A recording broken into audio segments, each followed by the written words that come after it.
All right, microphone test. 1, 2, 3.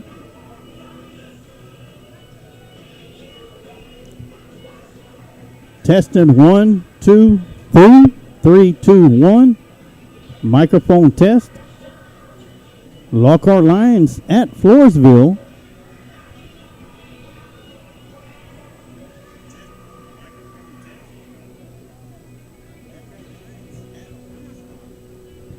Testing 1, 2, 3. 3, 2, 1. Testing.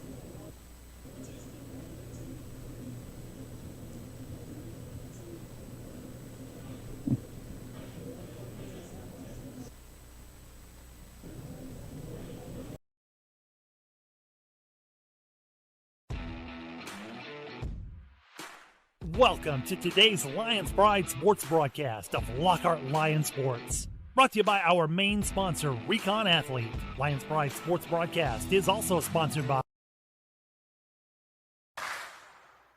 The golden age of recruiting is now.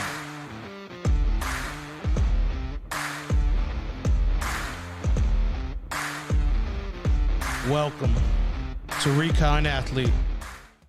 Changing Faces Barbershop has been serving the Lockhart and surrounding communities since 2009. Head barber and owner Lex Jennings and staff pride themselves on being a hip urban barbershop. For shaves, not only do we hit you with our Precessional Andis trimmers, we offer a close shave and edge up with a straight razor. If you're really wanting to be pampered, let us give you one of our famous hot towel shaves. For cuts, Changing Face barbers are all top of their class and are able to pull off any style, whether it's a mohawk, classic cut, fade, taper, or design. We pride ourselves on our talent, our drive, and want to give our clients the best experience available. For all styles from the newest trends to old school cuts, our barbers here at Changing Faces have the skills to transform your look and feel.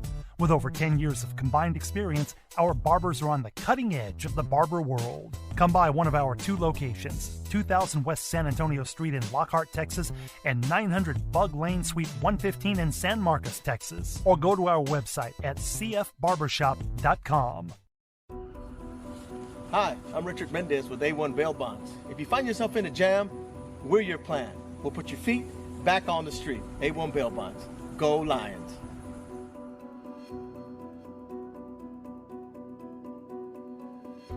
If you're looking to capture that special moment, let Adrian Gutierrez Photography capture that special moment for you.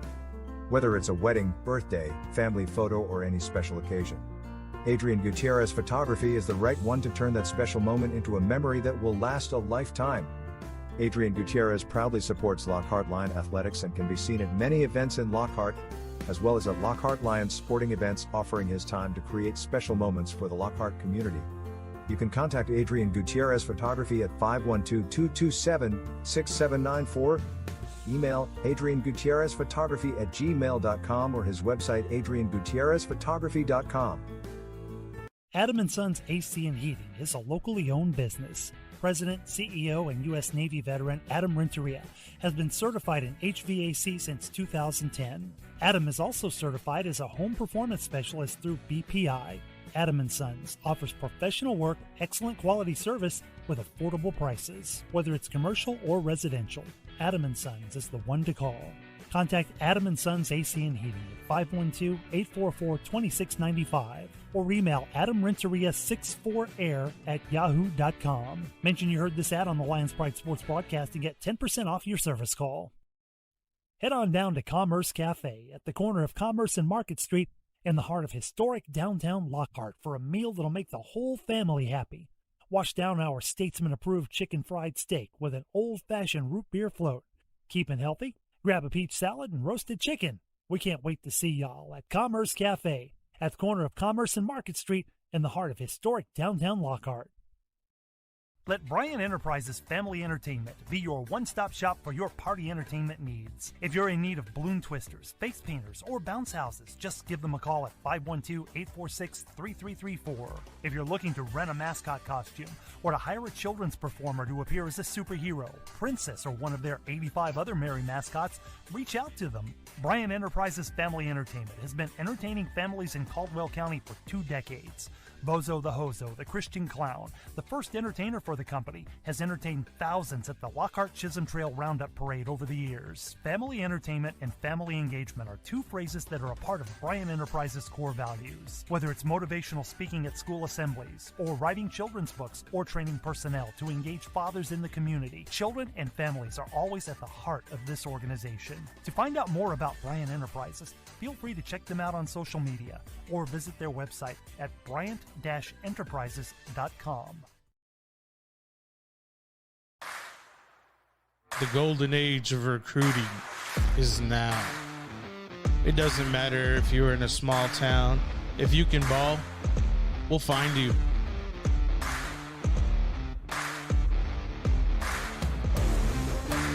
When you dominate the air, your 5-star talent can't be questioned. Dance that dance.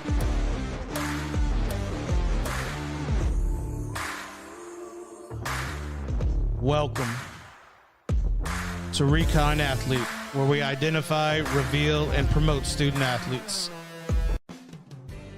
At Johnny and Barone's Wrecker Service, we've got your towing in Lockhart and surrounding areas covered.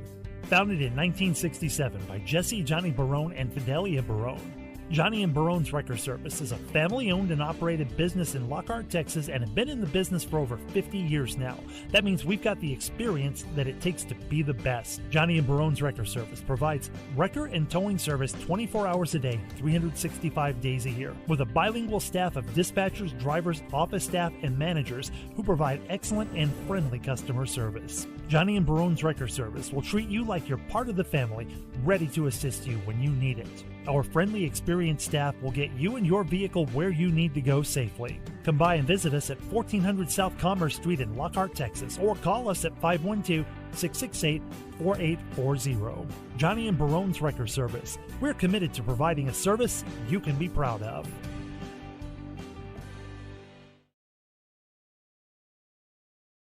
Kent Riddle Properties has been a big supporter of Lockhart Lion sports for over 40 years. Lockhart Lion fans all over the world have been able to follow the games on the Kent Riddle Properties scoreboard, as well as being one of the top sponsors of the Lions Pride Sports broadcast. Kent is also the QA guy for every broadcast. Kent Riddle has been in the real estate business for over 35 years. If you are looking to buy, sale, or lease a property in the area, you can contact Kent Riddle at 512-359-0036. Smoke Texas Barbecue puts smiles on faces. Since 1900, Kreitz Market's been putting smiles on faces with every bite of Smoke Texas Barbecue. Located off of Highway 183 at 619 North Colorado Street in Lockhart, Texas, fifth-generation owner Keith Schmidt continues the tradition of providing the best barbecue in Texas with its award-winning varieties of beef, sausage, and pork meats. All Kreitz Barbecue is post oak smoked to perfection under Pitmaster Roy Perez's watchful eye in Kreitz Market's hallowed brick pits. Let Kreitz cater your party or event. Kreitz can assemble a complete barbecue dinner and sides for any event in Central Texas. To get a quote on catering, Kreitz Barbecue Catering Manager Weston Black can be reached at 512-398-2361. That's 512-398-2361. Kreitz Market opens 7 days a week, Monday through Saturday from 10:30 a.m. to 8 p.m. and on Sundays from 10:30 a.m. to 6 p.m. You can find out more about Kreitz Market on their Facebook page or go to kreitzmarket.com. That's www.kreitzmarket.com. Lockhart's Daily Grind is located at 1408 South Main Street in Lockhart, Texas. Or visit our other location, Kyle's Daily Grind, at 607 West Center Street in Kyle, Texas. We proudly provide a quality cup of coffee organically grown from Honduras and amazing customer service with each visit. Sign up for our loyalty program that's redeemable at either location. Earn a point for every dollar spent to redeem discounts on future orders. Order online at lockhartsdailygrind.com or kylesdailygrind.com to stay ahead of your busy schedule.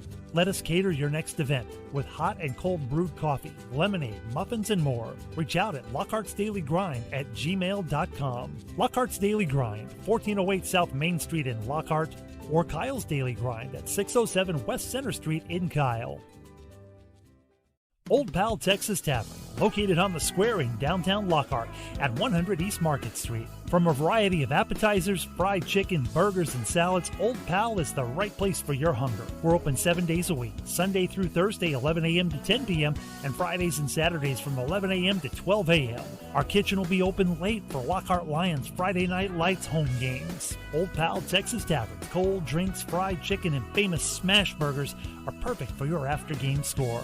At Old Pals, we are proud supporters of the Lockhart Lions and the Lions Pride sports broadcast.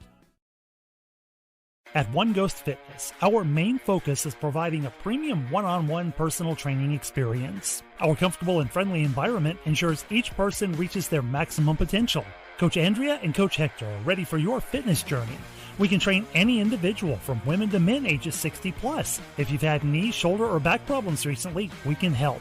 We train high school or college athletes with strength and mobility, and regular people just wanting to live a better life and lose some fat on the way. We're located at 903 Fannin Street in Lockhart, Texas, or you can reach us at 512-787-6271. Our hours are Monday through Friday, 5 a.m. to 9 p.m., and Saturday and Sunday, 5 a.m. to 3 p.m. One Ghost Fitness.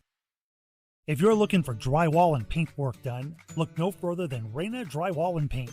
Owner and operator Robert Reyna is MBE, DBE, and HUB certified.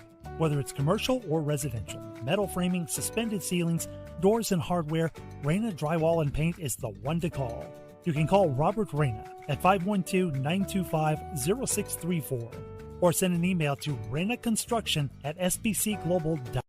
The Lounge Sports Bar, located at 211 East Market Street, just off of downtown Lockhart. The right place to have a great time with friends and enjoy the game on our big screen TVs. We have a large bar lounge, allowing for many people to crowd around and cheer on your favorite team. The Lounge Sports Bar, open 7 days a week, starting at 11 a.m. The best place in Lockhart to enjoy cold beverages and watch live sports. So make the Lounge Sports Bar your favorite destination for sports and drinks. The golden age of recruiting is now. It doesn't matter if you're in a small town. If you can ball, we'll find you.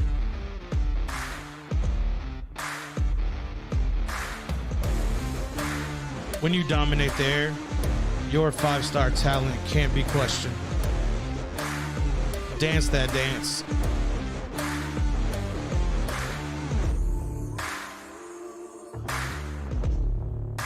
Back-to-back state titles helps your exposure. We'll promote you until you commit.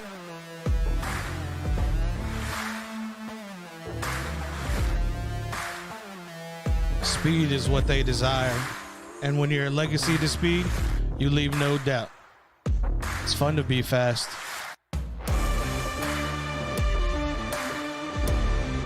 Welcome to Recon Athlete, where we identify, reveal, and promote student athletes.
All right, welcome everybody to tonight's broadcast of Lockhart Lion football here on the Lions Pride Sports broadcast. We are in the Recon Athlete pregame show. The game got moved back a little bit. We're expecting the 7 p.m. kickoff time.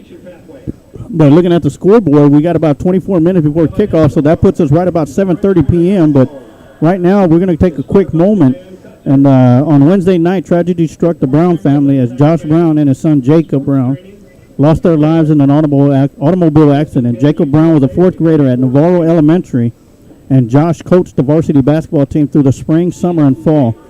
According to Coach Torres, he did an outstanding job with these young men. His dedication will never be forgotten.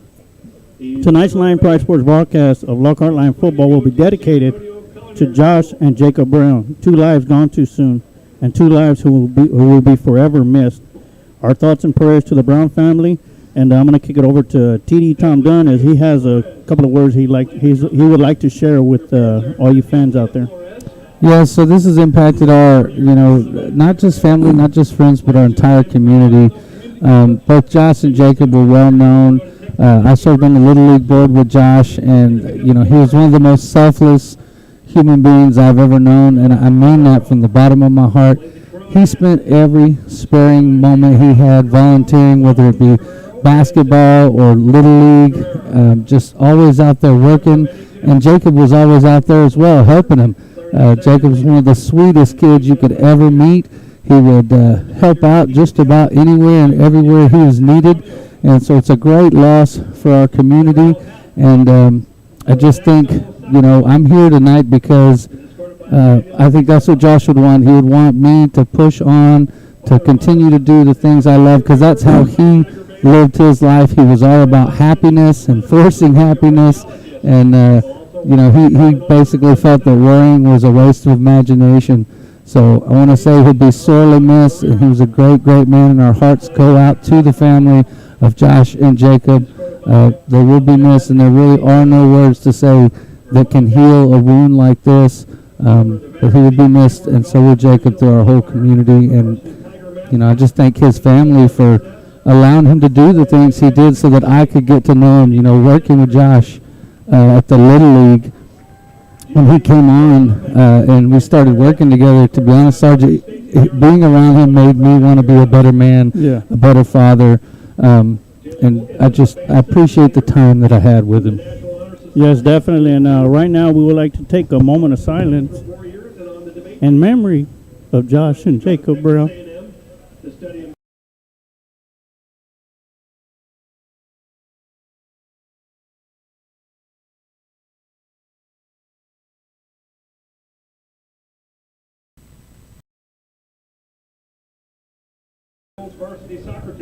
All right, and just as Josh Brown would want it, as Tom TD mentioned, we're going to continue on and go forward. Of course, with every sporting event, you could always see Josh and Steven at every Lockhart Lions sporting event, whether it was football, basketball, or baseball, to include UT sports as well. Also, as Steven Brown has shared a lot of photos with them together at sporting events, and we got a sporting event going on tonight, and of course, it's going to be in the memory of this broadcast. Will be in the memory of Josh and Jacob Brown, as they will live on forever in everybody's hearts, minds, and prayers, and all. So, definitely our condolences and prayers to the Brown family. And tonight, Lockhart has a district game against Floresville here at Floresville, Texas. Of course, this is Coach Motto's first time here at the stadium. But tonight, Floresville comes into tonight's district game 5-1 overall. They started off the season at 5-0 until last week, until they lost to Alamo Heights, who's ranked 10th in the state in 5A Division II. So they took a tough loss. They lost by 7 points, but as Coach mentioned to me, at one point Alamo Heights was up 28-0. So they came back. And of course, Lockhart comes into this district game 2-4 overall, 0-1 in district, and they had a close game, a very tightly contested game against Kerrville-Tivy last week, as Lockhart fell in defeat in the district opener 50-43 at Lionsfield. But gentlemen, both these teams coming in at 0-1 with only 4 games left in district play, and only 4 teams get into the playoffs. This win tonight from either team is going to be huge. Very well could set the third spot in the playoff for our district. Third spot, or if it comes down to a 4th spot, this is where the tiebreaker rules are coming into effect. Of course, Lockhart has Medina Valley next week, who's kind of struggling himself as well. But tonight, they can't think about next week. They got to think about tonight here at Floresville High School. And, of course, the coach, we were talking on the way up here, he looked over some game film between the Alamo Heights and the Floresville Tigers. And, Coach, let us know what you saw and what your thoughts are for tonight. Like I was talking to Sarge when we were up here, Floresville got a transfer quarterback from California, one of the top high schools in California, excellent quarterback. And I'll tell you what, he's got a cannon for an arm. He's a senior, he's a good runner, and you could tell he's a good leader, and you could tell the kids really respond to him. And talking to Coach Mavis yesterday, he's more afraid of the quarterback for Floresville than it is that stud running back to have. That running back is supposed to be real good. But against Alamo Heights, he didn't have a great game. He had a decent game. Yes. I just hope he didn't have a breakout game tonight. He's an excellent running back. He rushed for over 1,000 yards last year, and he's big, strong, and fast. And Lockhart's going to definitely have to tackle him. Good job of tackling, better than last week, to keep him contained. Yeah, and that running back that you're talking about is Darian Murphy. Last year we saw him. You know, he would run on those jet sweeps, Tom, and as soon as he would hit that spot, he would step on the dime and cut a field, and the aggressiveness of the Lockhart Lions defense would just fly right by him as he was running upfield. Yeah, and that was a good game we saw here last year. The temperature was a little bit colder than it is. We got a wonderful evening here in Floresville. As you look at Floresville Field, the wind here is blowing from the left to right at a pretty steady clip, about 15, maybe 20 miles an hour. So that may play a factor here in the game tonight, whether you're driving into the wind or going with it. But definitely got a strong wind, as the crews who do the inflatables will have their work cut out for them this evening. And it sure is a nice stadium. First time I've been here, and I'm really impressed with I thought for a reason I thought it was a grass field, but it's not. It's a turf field. That nice little stadium, great, awesome scoreboard, man. I'm impressed. One thing to remember also, Sarge and TD, is this is a district game, and if, like you were talking about coming down the tiebreaker, they're going to go by points. So if whoever team gets the lead is going to try to score more points, because that could push them into the playoffs. And speaking about points, the one thing that Lockhart has been notorious for is giving up 43 points per game, something that Lockhart hasn't done in the first half of the season in the last 20 years. And a lot of that comes from not being able to tackle and secure the tackle, as we saw against the Buda Johnson game, we saw against Dripping Springs, and then we saw a lot of that against LaGrange. They did an excellent job against Victoria West and Davenport, but last week we saw the issues with not tackling. Going back to that against Corville Tyree, which ultimately was I would say was a deciding factor in that game. I'm not too much worried about the offense, because Ashton Dickens and the coaching staff got this team rolling on offense. It's on the defensive side where I feel that Lockhart's going to have to step up here and create those stops and make those tackles. That's what they talking to Coach Mabels. He was not very happy with the tackling. There's something they worked on the entire week. And looking at the JV game last night, their tackling really improved. It's the first time I've seen them play.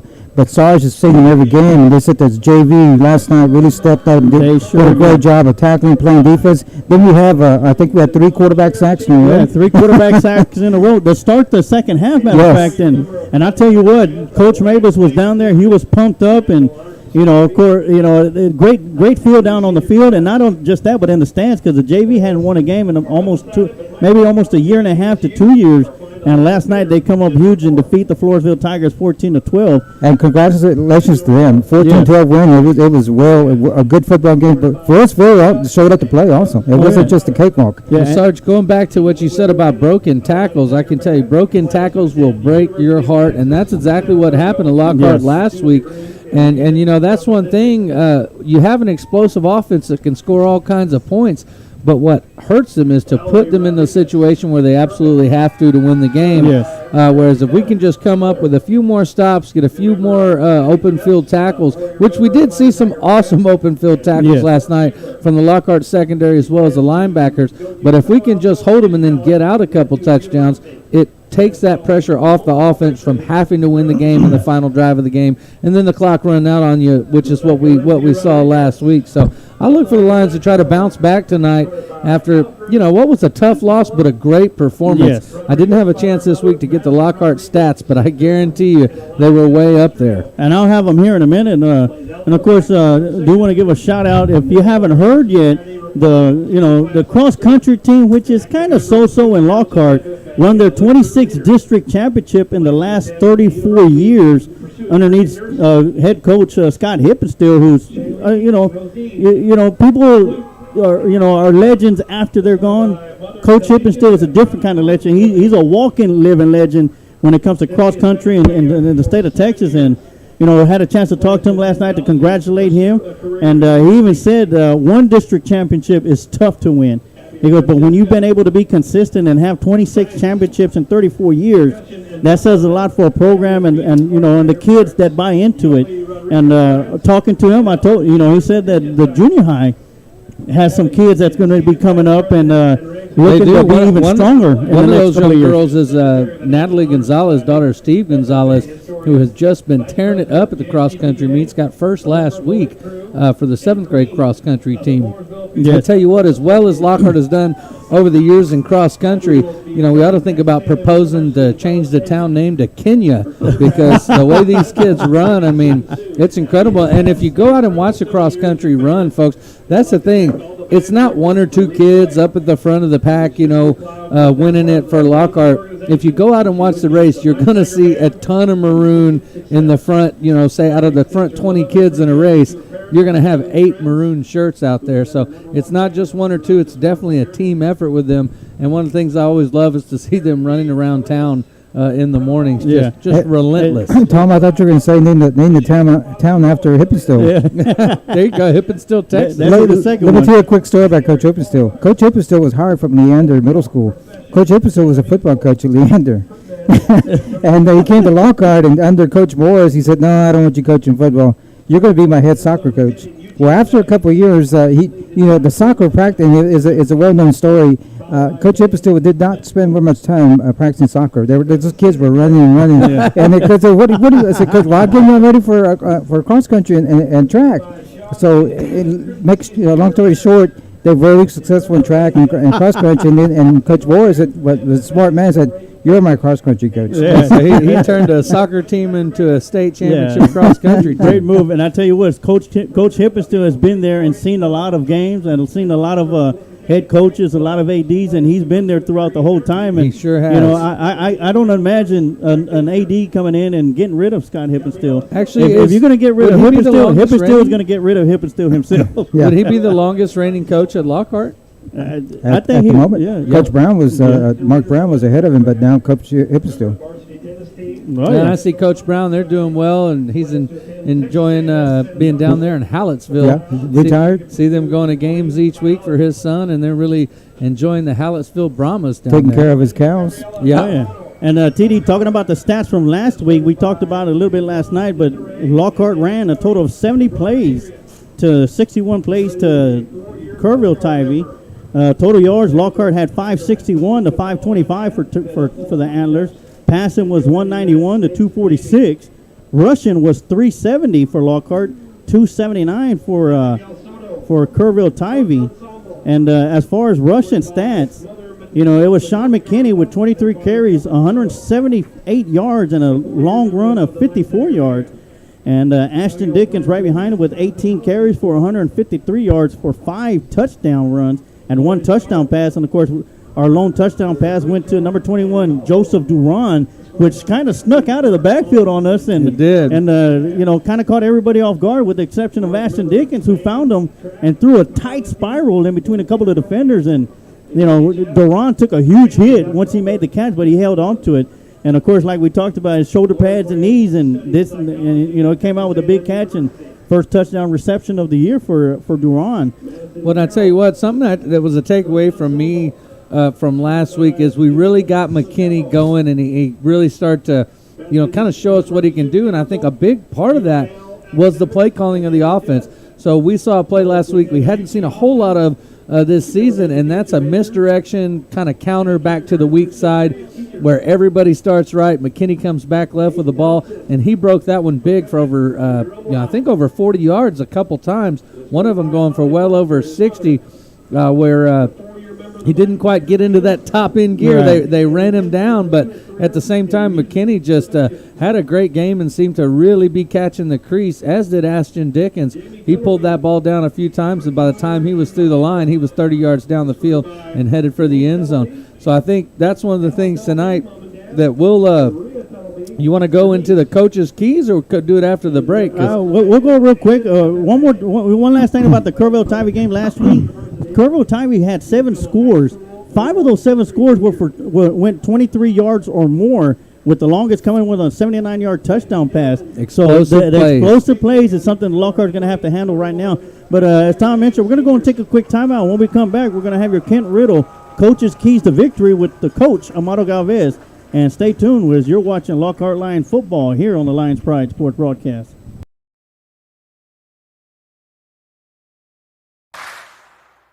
The golden age of recruiting is now. It doesn't matter if you're in a small town. If you can ball, we'll find you.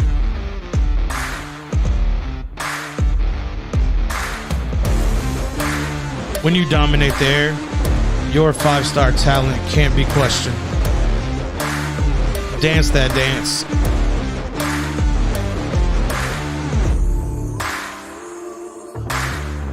Welcome to Recon Athlete, where we identify, reveal, and promote student athletes.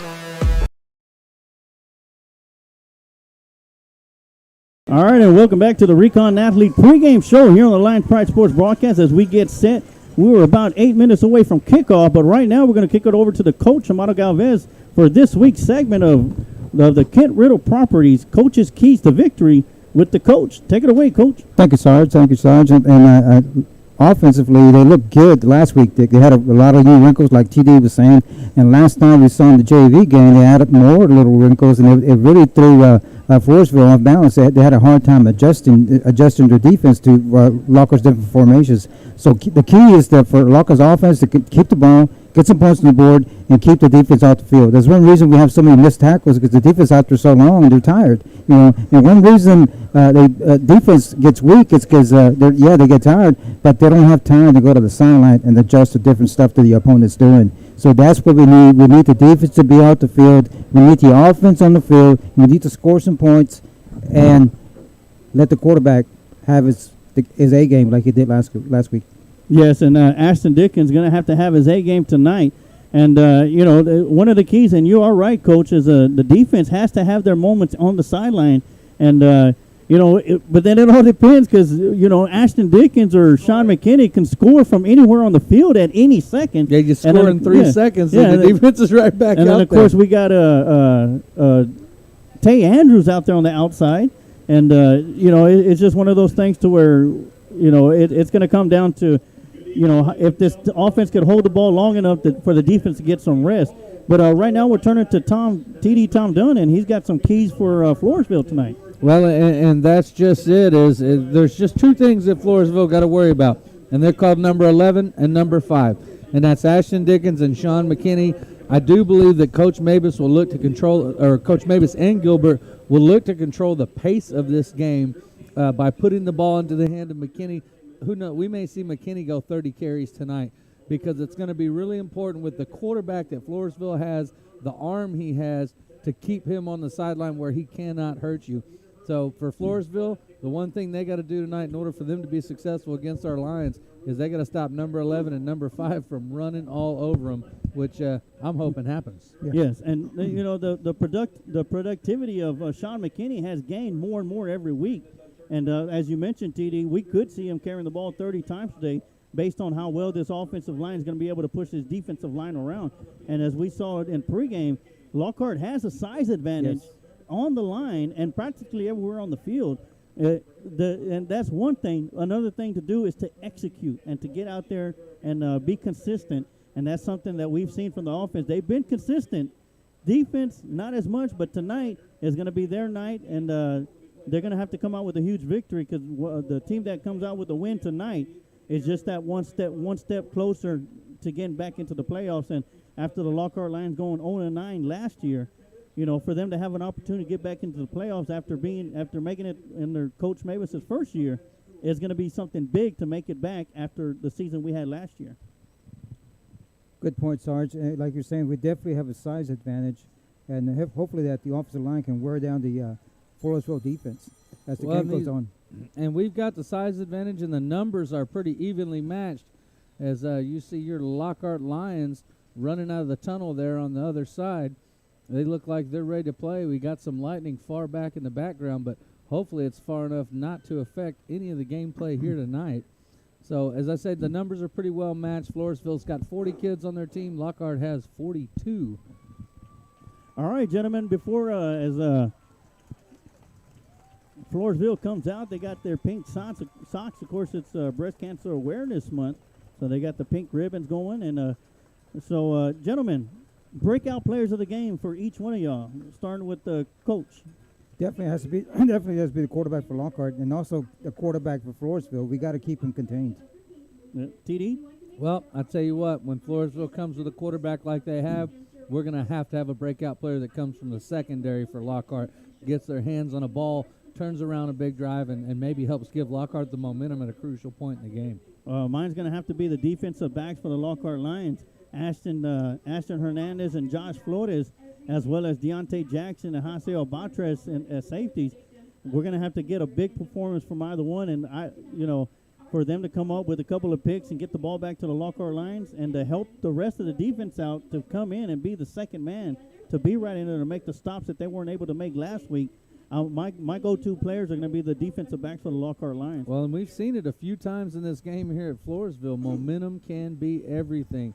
So that's one thing that's going to be key for the Lions is the first chance we get, we're going to have to grab a hold of that momentum and keep it, because I can tell you with these Floresville Tigers and the quarterback they have, if you let them take that momentum from you, you'll have trouble getting it back. And right now we're going to have the national anthem, so we're going to turn down our mics with the exception of one, and we'll be right back after the singing of the national anthem. Dear Lord, thank you for the opportunity to gather in this stadium, not only to celebrate our students and their hard work, but to remember all the people we were for today. We wear this color for all those who have conquered breast cancer, those you have already welcomed into your kingdom. Know that we pray for them today, and please smile upon all those still fighting with plentiful blessings and protection. Thank you for the opportunity to commemorate such a special month, and please make this game one of spirit, determination, and talent. Finally, please protect us from harm after the first whistle to the last, and guide us safely home. In your name we pray. Amen. Thank you, Callie.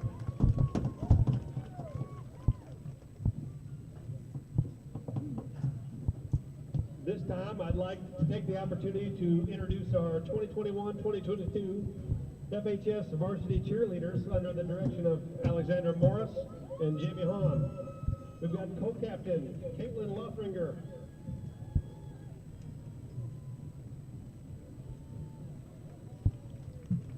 co-captain Lori Stark, Taylor Barnhart,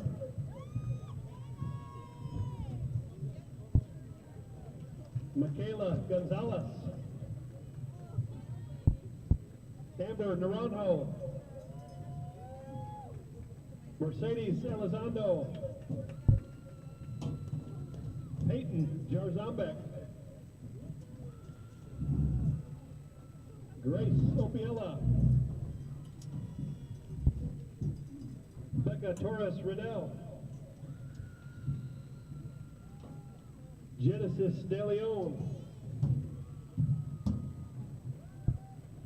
and Liz Serrano. Our mascots are Sage Herrera and Allison Mitchell. And your cheerleader of the week is Grace Opiella.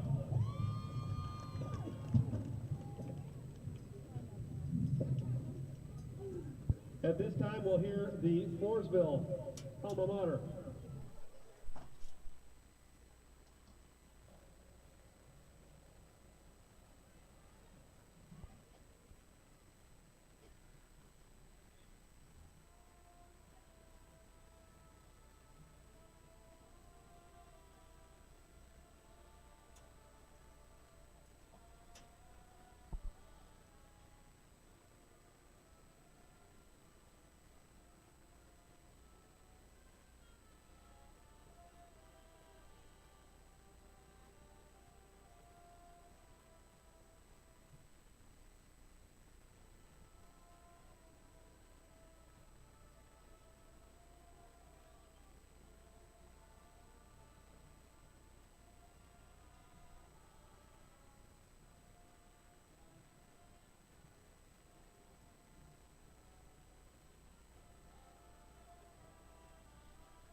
presentation of colors by your Floresville High School Air Force Junior ROTC cadets. The color guard team is commanded by Cadet Command Chief Master Sergeant James McNulty. He is accompanied by Cadet Staff Sergeant Billy Mason, Cadet Staff Sergeant Marlena Sauceda, Cadet Airman Basic Aiden Munoz. Tonight's maroon crew is commanded by Cadet Second Lieutenant Christy Chester.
That one.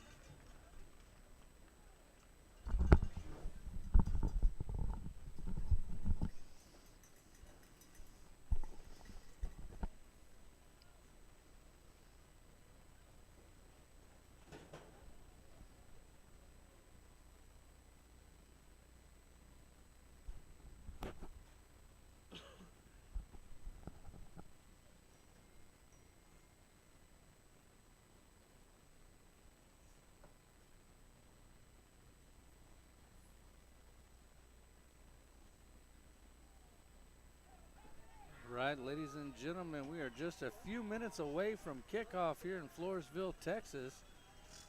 As here in just a moment, we'll have the coin toss. As always, Sarge will get you with Lockhart's captains, and I'll let you know who's out there for the visitors. Well, we're the visitors, but Well, it we'll looks just like call them the other team. Well, it looks like Tay Andrews, number 1, number 31, Deontay Jackson, number 99, Clayton Foster, and number 55, Riley Owen, will be doing the coin toss duties for the Lockhart Lions.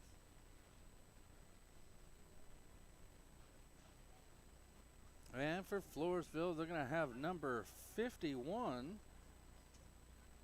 That is going to be Julian Herrera. Number 5, Darian Murphy. Number 12, Braden Fuller. He's that quarterback, the senior we told you about. And then number 6, Brandon Cortez, wide receiver and defensive back for these Tigers.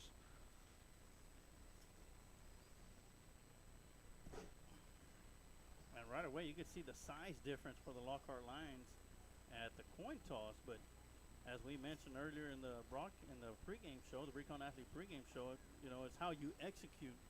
You could go out there with a team full of 5'2" players and take on a team of 7-foot players. And it's how you play is how the game's going to play out. So as we get ready for the coin toss. And I think we're going to have to start calling this game the Battle of the Big Cats, as we have the Lions versus the Tigers down here in Floresville.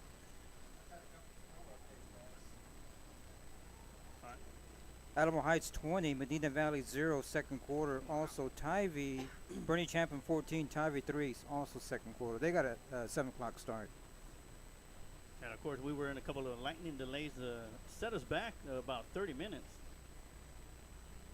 And after the coin toss here in a few minutes, my wife's going to pan over to the sidelines or to the home visitor stands. And if you see yourself, if you're watching the broadcast and you see yourself, put a comment in the comment section says, "I'm here." Yourself into a contest to be possibly one of the 2 lucky Lion fans that's going to win 2 free tickets to next week's home game versus Medina Valley. And while we're talking about that, if you're watching the broadcast right now here on the Lions Pride Sports broadcast, type in the comment section, beat the Tigers, and that'll enter you into the contest for next week's home game against the Medina Valley Panthers. As two lucky Lion fans are going to win 2 free tickets courtesy of Kent Riddle of Kent Riddle Properties and the Lions Pride Sports broadcast. And looked like Floresville won the kickoff and has elected to receive. They want the ball, so we'll get to see that Lockhart Lion defense first. Hopefully they'll come out strong and tight and really hold these Tigers back, get the ball in the hands of their offense. And this is something you don't see as much. Referees get in there and say, let's go. And one thing Floresville does is they return every kickoff. They do not like touchbacks. They try to get as much as they can on every kick return. Well, Omar Ocampo's got a pretty steady wind in his back, so they can not like touchbacks all they want. I'm thinking he may get this one to the end zone. Got about a 15-mile-an-hour wind now coming directly from his back. We'll see if Ocampo's able to get it through, though we've seen the pooch kick a lot from Lockhart over the last couple of games, and that's usually comes after having been stung by a good return by the other team. So we'll see what Coach elects to do with the first kick here. As the ball's blown off the tee, we'll get it reset. Might have to get a holder out there for him.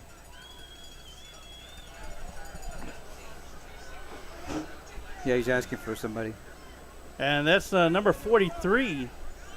That's Josue Alvarez. He was just moved up from the junior varsity squad this week.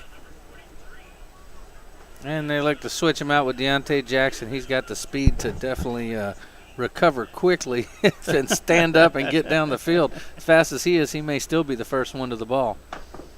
So Josue Alvarez, once again, number 43 on the varsity squad, being moved up this week.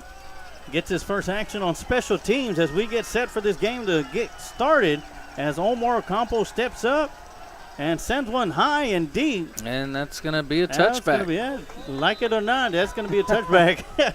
Ball's going to be placed at the 25-yard line in Floresville territory, where it'll be first down and 10 for the Tigers. And Ocampo feeling himself after that one as he ran off the field. And welcome everybody to the Johnny and Baron's record service first quarter, as we get set for action, as the Lockhart Lions are on defense. They're in the maroon pants with the white shirts, black helmet, while the Floresville Tigers are in the pink socks, maroon pants, and gray tops with the white helmet. And the quarterback for Floresville is going to be number 12, Brandon Fuller. In the background with him, in the backfield with him, is Caleb Schlaughter. And inside handoff to start things off. And right there to make the tackle is going to be number 56. Cesar Hernandez and Deontay Jackson in on the stop. And correction, that was Darian Murphy with the carry for Floresville. Okay. Going no huddle. So this time they're going to have three receivers up top, one down here at the bottom. Quarterback. Okay. Quarterback keeper coming around this near side. Gets around the defender, getting out into the open. Diving jump by Deontay Jackson, unable to get to him, and touchdown on the second play of the game for the Floresville Tigers on a huge run. And that's exactly what you didn't want to see if you're a Lockhart Lions fan. Floresville striking early, grabbing the momentum. That's Braden Fuller, the one that highly touted coming out of California, transfer. And Sarge, not only does he have a great arm, he also, as you saw there, he's got great footwork. Excellent speed, great runner. Made a great move to get out to the near side, and there was nothing but green pasture all the way into a maroon end zone. Extra point is coming up. Snap is back. Hold is down. The kick is up, and it is no good. And the Floresville Tigers have a 6-0 lead, and we're going to take a quick timeout, and we'll be right back with some more Lockhart Lion football right here on the Lions Pride Sports broadcast. At Johnny and Barone's Wrecker Service, we've got your towing in Lockhart and surrounding areas covered. Founded in 1967 by Jesse Johnny Barone and Fidelia Barone, Johnny and Barone's Wrecker Service is a family-owned and operated business in Lockhart, Texas, and have been in the business for over 50 years now. That means we've got the experience that it takes to be the best. Johnny and Barone's Wrecker Service provides wrecker and towing service 24 hours a day, 365 days a year, with a bilingual staff of dispatchers, drivers, office staff, and managers who provide excellent and friendly customer service. Johnny and Barone's Wrecker Service will treat you like you're part of the family, ready to assist you when you need it. Our friendly, experienced staff will get you and your vehicle where you need to go safely. Come by and visit us at 1400 South Commerce Street in Lockhart, Texas, or call us at 512-668-4840. Johnny and Barone's Wrecker Service. We're committed to providing a service you can be proud of. And here we are. There's going to be a high kick. That's going to be caught by Tay Andrews. He's going to shake off a couple of tacklers. And he's going to get upfield for about a 6-yard kick return. And risky catch there by Tay Andrews, but he knew he had the time. He didn't call for the fair catch. He caught it and got what he could. And Lockhart's going to start with great field position, and they're going to have an opportunity to answer back here. So it's going to be 1st and 10 for the Lions. They're going to be at their own 39-yard line, and here comes Ashton Dickens, as well as Sean McKinney in the backfield. Lions going to start off with one receiver up top, one to the bottom. Joseph Duran in the backfield, right behind in the tight end position for the Lockhart Lions. And it looks like we're going to have an official timeout as they reset the ball. The ball's blown around. So here we go. First play of the game for the Lockhart Lions. Floresville Tigers 6, Lockhart Lions 0. Inside handoff to Sean McKinney. And he's going to get through the line of scrimmage. He'll pick up about 5 yards. Good tough run by McKinney. Always. That'll bring up 2nd down and 5 for the Lions. Caleb Slaughter in on the tackle for the Tigers. This time we got 2 receivers here on the near side, one up top. I look for a run to the left. They're overloaded on the right side. Dickens rolling around to his right side, looking to throw. Has to run it out of bounds. Will lose yardage. Nothing there. Good contained by the Floresville defense. And they're going to go right back to the original line of scrimmage. It'll be 3rd down and 10. And Floresville was overloaded on their left. Lockhart's right. Had every man covered. Had a receiver open on the far side of the field, but would have been about a 50-yard throw to get it to him. And here we go. We got number 8, Travion Hopkins in the backfield. Last week, he carried the ball a couple of times and made some big runs for the Lockhart Lions. He's back in the backfield with Sean McKinney as he moves out to the slot position on the far side. Hand off to Travion Hopkins going around the left side. Got some blockers in front of him. Cuts it upfield. Spin move, and he'll be shy of the 1st down of about half a yard. Yeah, it's going to be close, Sarge. So that'll be 4th down and 1.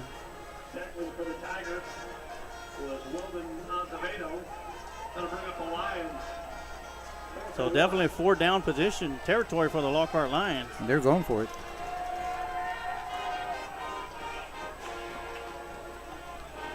Dickens with the snap, inside handoff to Sean McKinney, sidesteps in the backfield, gets past the 1st down marker, and they'll be down at midfield where it'll be a 1st down for the Lockhart Lions. And as McKinney strikes for a 1st down, we got that lightning striking way back in the distance.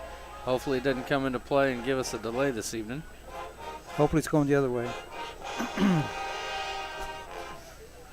I'll call on our weatherman, TD Tom Storm, to check it out for us. It looks like we're going to have an official timeout, and once again that wind is playing hectic games with the Lockhart Lions offensively, pushing that ball away.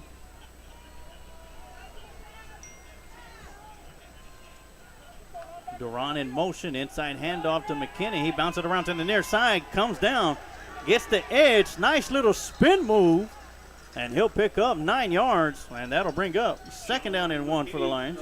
It was 5 yards before they found out who had the football. Well, that makes me feel better, Coach, because I saw him as soon as he got the ball.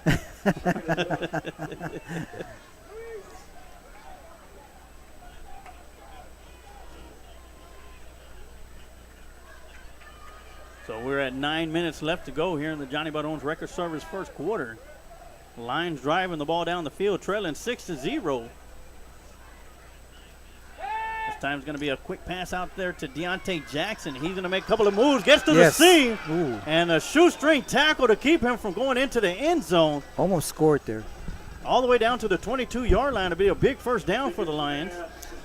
So after checking the weather, those storms that appear to be just off in the distance are a healthy 60 miles away down by the coast. Oh, wow.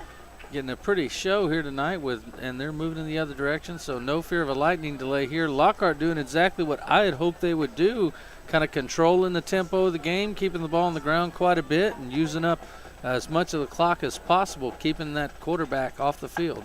This time 2 tight ends in, an inside handoff to Sean McKinney, puts his shoulders down, and he'll pick up an easy 5 yards on the play. That'll make it second down at 5. And speaking of the coast, TD, how's the good old boys network doing out there? Well, we're doing pretty good. We pretty much wrapped up fishing a couple weekends ago with a 9-foot-plus lemon shark, and we're now making our transition into our fall stuff and doing our hunting videos. If you folks haven't seen our YouTube, check us out. Hit that subscribe button. Give us a follow. It's Good Old Boys Fishing on YouTube. Here once again, Travion Hopkins in the backfield. He'll fake the handoff to him this time as Ashton Dickens keeps it himself, goes up the middle. Excellent run. Excellent run. Beautiful run. Gets inside the 10-yard line where it'll be first down and go to goal from about the 7-yard line. And the Lions have been pretty good this year inside the red zone. Don't have an exact number, but I know they're scoring a high percentage once they get there. Only attempted a handful of field goals so far this year. And they do got a couple of good, outstanding field goal kickers in the cannon, Joseph Suarez, and, of course, Omar Ocampo. So a first down and go to goal from the 7-yard line. Inside handoff to Sean McKinney. Gets around the right side. Oh, so close. And it's going to be brought down as he carried a couple of Tigers inside the 5 all the way down to the 2-yard line. TD, do you notice how the Floresville defense lines up in one straight line? Because they flip-flop. They go strong and weak, and they wait for the offensive line up, and then they flip over. But what Lockhart needs to do, they need to go in the quick count to catch them before they're ready. Yep, or bring some motion into play once they're set.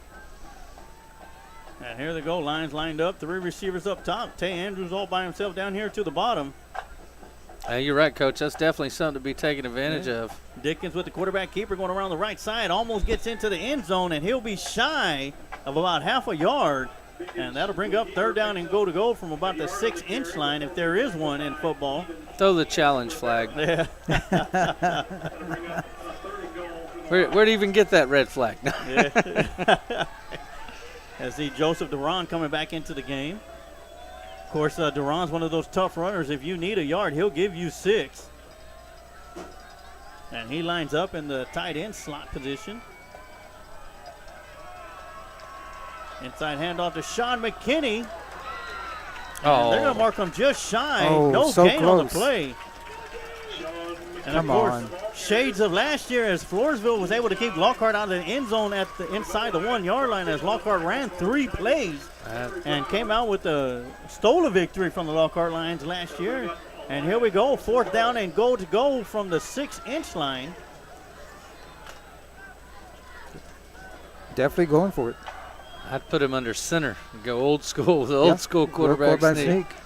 Yeah, they're going to go from the gun. 2 receivers up top. Nobody down here at the bottom. Man in motion coming across the line of scrimmage is Joseph Duran.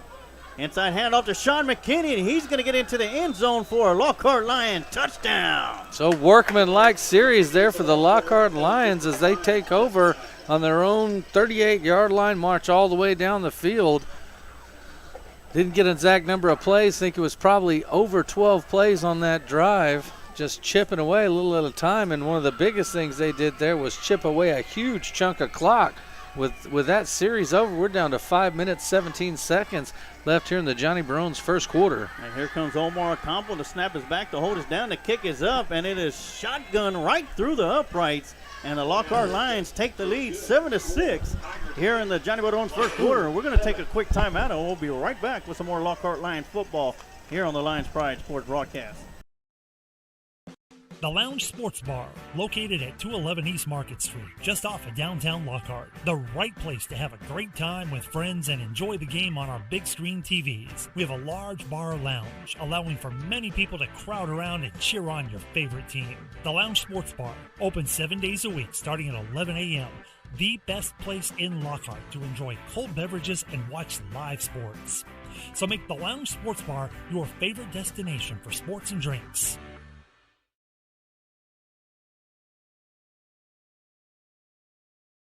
All right, and we're back here for the Johnny Barron's first quarter as the Lockhart Lions score on a 6-inch run from Sean McKinney. The extra point is good, 7-6. Also want to give a big shout out to the Lounge Sports Bar. They're hosting a watch party here tonight, all using the Lions Pride Sports broadcast. So give a big shout out to all those at the Lounge Sports Bar. Thank you all for tuning in and supporting the Lounge as they support the Lockhart Lions Sports and Lions Pride Sports broadcast. I'd like to give a shout out to Coach Miss McGuire. Say hello to Coach McGuire for us. All the way to Bridge City.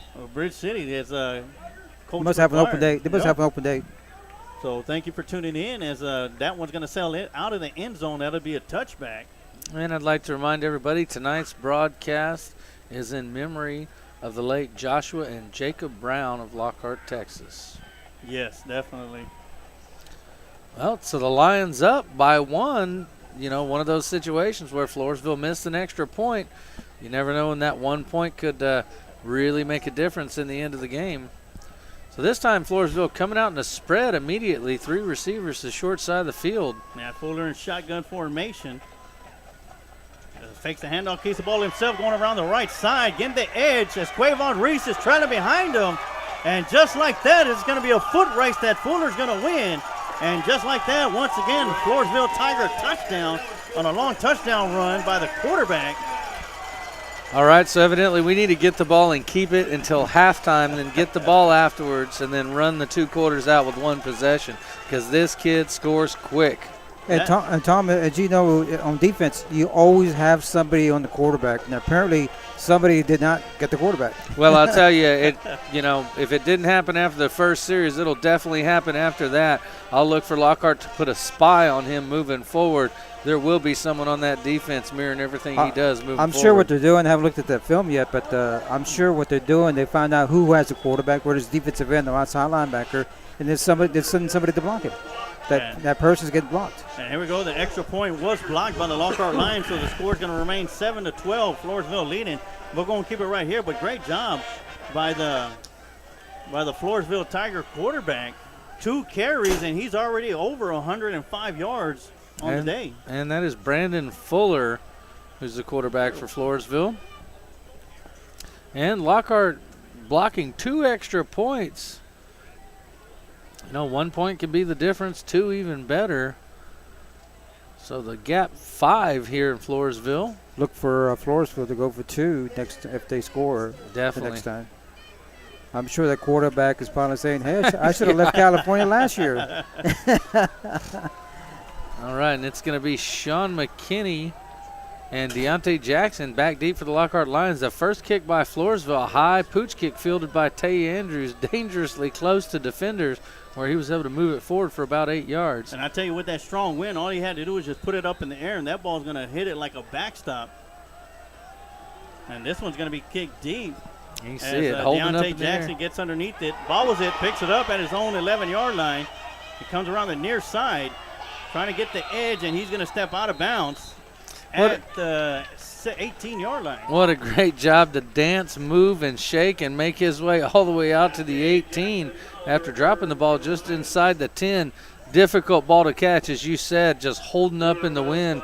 You could see him just constantly adjusting as that ball was coming down, blowing around this swift wind here in Floresville. Oh, yeah, right now I want to welcome everybody to the Lions Pride Sports broadcast of Lockhart Lion football, as well as all you Tiger fans that might be watching in. I want to welcome you all. My name is Emilio Sarge Waters, giving you all the play-by-play. Color commentary is TD Tom Dunn.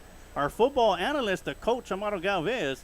My beautiful wife on the video camera, and back at home QAing for us is Kent Riddle of Kent Riddle Properties as Dickens gets the snap. Goes around the left side looking to cut it upfield. And he'll move up forward. He'll probably pick up maybe a yard So I got to ask Sarge, how come it's a beautiful wife and not my beautiful color commentator? Get some hair. Grow some hair. You know, next month is a No Shave November. Who wants to join me? Coach, I ain't never seen you with the beard. They'll probably shoot me. They'll probably think it's a werewolf.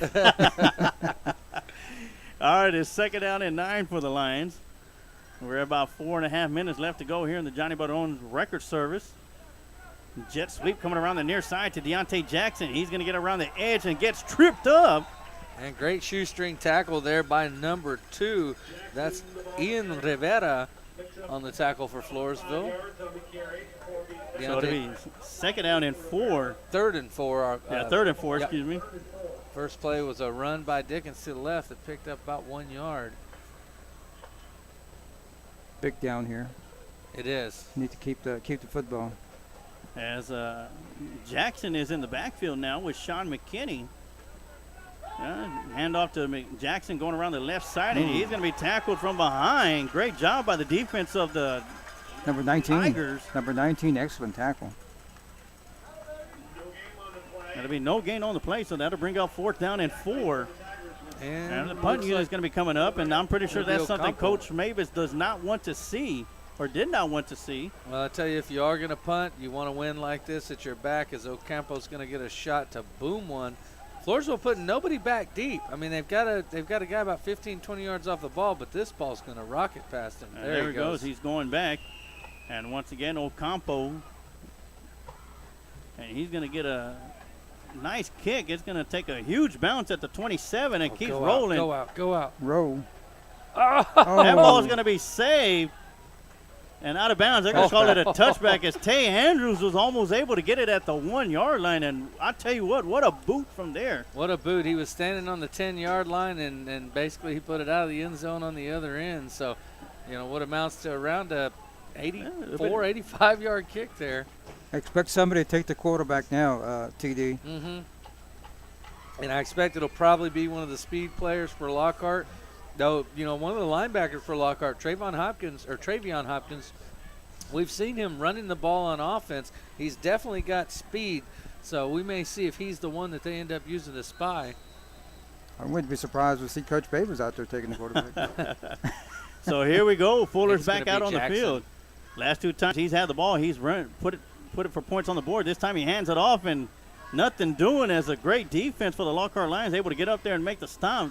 And I tell you what, so that was Deontay Jackson that they had spying the quarterback, and he was the one that made the tackle there. Yeah, Deontay Jackson, Josh Flores, and Travion Hopkins in there on the stop. And that was just a gain of a couple inches, looks like. And we'll have to take another quick look, as I believe you are correct, TD, is Jackson is a spy. Yep. You see how he came up to the line and waited? Handoff going around to the running back, coming around the near side, and nothing doing there. Once again, as the Lockhart Lions defensive line is right there to make the stop. I guess he got tired of running the ball. He's been two straight handoffs there. Well, and I'll tell you, that's the telltale sign of a spy, when you see a player just take 2 steps up and kind of stop and chop his feet there a yard or 2 back from the line of scrimmage. All he's doing is watching that quarterback. He's going to mirror every action he does, and Jackson's definitely got the speed. But what that does to you is it puts you in man coverage everywhere else. Tristan almost in on the stop, dropping back to pass is Fuller. He's going to tuck the ball in, and he'll take off running for it. And great open field tackle by Jose Albatres. And the Lockhart Lions are going to call a timeout.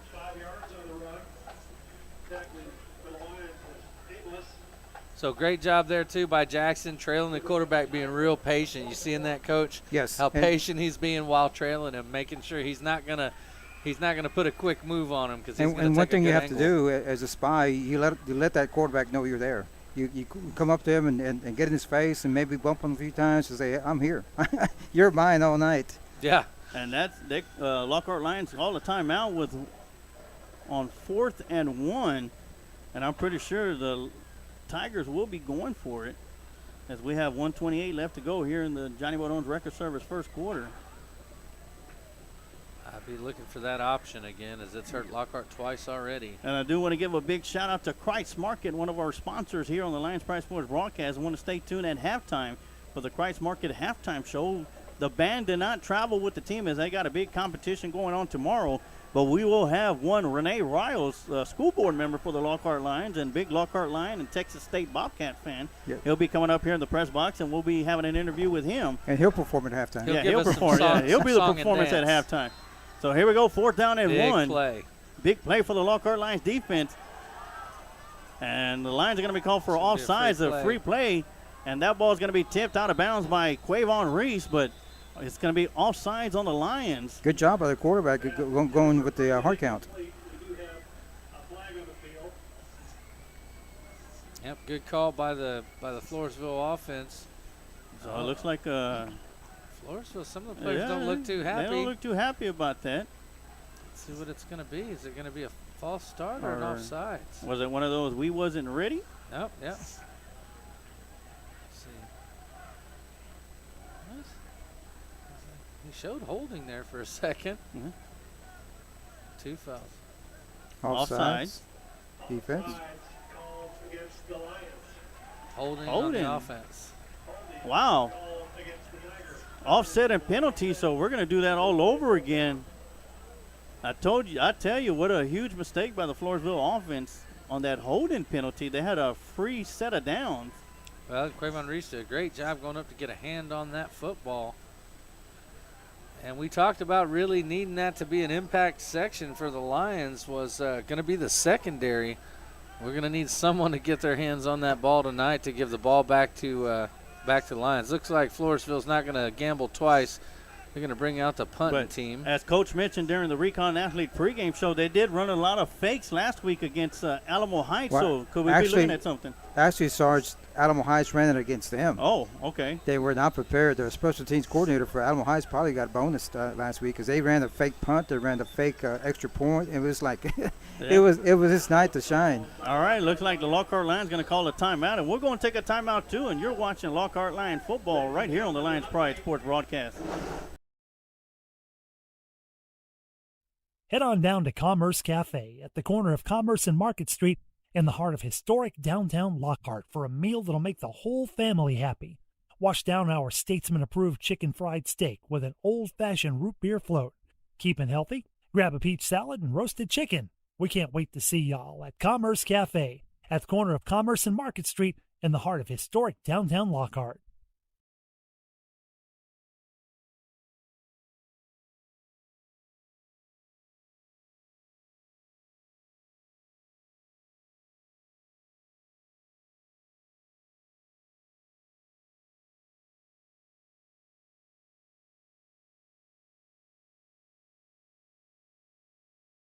All right, and here we are right back from the Lockhart Line timeout. And it looks like Floresville is going to change their mind once again as they're going to be going for it. Back and forth we go. They lined up, went for it. Then looked like they were going to punt. We called timeout. Now they're going for it again. Look for a quick kick. Look for a quick kick. 4th down and 1. Inside handoff, and that's going to be enough for a first down. As number 5, Darian Murphy picks up the first down. And Lockhart calling the timeout, giving Floresville the time they needed to think about it and say, you know what, we're going to roll the dice. Well, folks, if you find yourself in a pinch and you need a hand to help you out, I want you to reach out to A1 Bail Bonds in Lockhart, Texas. They'll come get you out in a quick hurry. That quarterback keeper going on the right side. Everybody. Hasiel Batres jumps in there and makes the tackle. Just put 11 spies on him, and he can't run, I promise. Yeah, so after rushing for 110 yards on 2 carries, on his first 2 carries, the Lockhart Lions defense has done a great job in containing the quarterback. That'll bring up 2nd down and 7. We underneath 30 seconds left to go here in the Johnny Badone's first quarter. Quarterback rolls around to his left side. And great job by Tristan Amos and Hasiel Batres. Teaming up together for a good stop. That's going to be a loss of a yard. That'll go down as a sack. Give both those boys half a sack. Going to bring up 3rd and long. First time we've seen Floresville in a 3rd and long situation. So first obvious passing down. Floresville is going to go ahead and burn one of their timeouts here. The clock has run out here in the Johnny Bodone's record service first quarter, so we're going to take a quick timeout too, and we'll be right back with some more Lockhart Lions football right here on the Lions Pride Sports broadcast. Hi, I'm Richard Mendez with A1 Bail Bonds. If you find yourself in a jam, we're your plan. We'll put your feet back on the street. A1 Bail Bonds. Go Lions.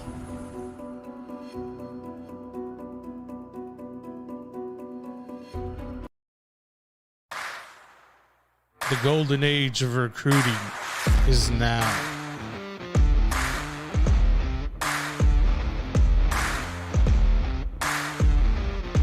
Welcome to Recon Athlete. All right, and welcome back to the Lockhart Lions football here on the Lions Pride Sports broadcast, and welcome to the A1 Bail Bonds second quarter as the Floresville Tigers lead the Lockhart Lions 12-7. Floresville Tigers do have the ball, and they will be going left to right on your screen. Want to give a quick shout out from Polly Johnson Duran. Great job, Lions. The coaches need to stop playing. Well, now the field is flipped around, so Floresville's now got the wind at their back. Going to be a long third down, first passing situation. Let's hope the wind, they'll throw it and that wind will make that ball sail. So Jackson's been the spy so far on the quarterback. This time spreading him out, and Jackson's out in coverage. Quarterback Fuller rolling around, and he's going to be stuffed in the backfield. Great job. Great pass rush. And I tell you, looking down here in the backfield, Deontay Jackson, Josh Flores, and a host of Lions out here. Quavon Reese doing an excellent job. On that time, it was Ashton Hernandez who was the spy on the quarterback, and he came from his safety position all the way in the backfield to get that's the second sack in this series for Lockhart on the talented quarterback from Floresville. Forcing a fourth down, we'll definitely see a punt here, see if McKinney gets a chance to return it. I think he needs to back up another 15 yards. So that's going to be fourth down and 12, 13 for the Lions. That's going to be a high snap. Almost blocked by Deontay Jackson, and a fair catch is going to be made, and that ball is going to travel into the end zone for a touchback. Great job by Sean McKinney. Even though he didn't touch it. He wasn't sure. He wanted to make sure that if he did, that ball wasn't going to be stopped. So great job by Sean McKinney. And I tell you what, that was a high, slow snap. Going back to the punter, and Deontay Jackson was almost there to make the block. But I tell you what, great job by Jackson at going after the punter at an angle. Yep. He was coming in hot. If he was going straight at the punter, Floresville would be having the ball with a 15-yard penalty. And we saw that last week in the game against Tivy. Lockhart came in and almost got a piece of it, ended up with a roughing the kicker call, and that was what gave Tivy the first down that ultimately ended up beating Lockhart in that game. So it'll be a first down and 10 for the Lions. Inside handoff to Sean McKinney, and he's going to be stopped at the line of scrimmage for no gain. That'll bring up second down and 10. Not much there at all.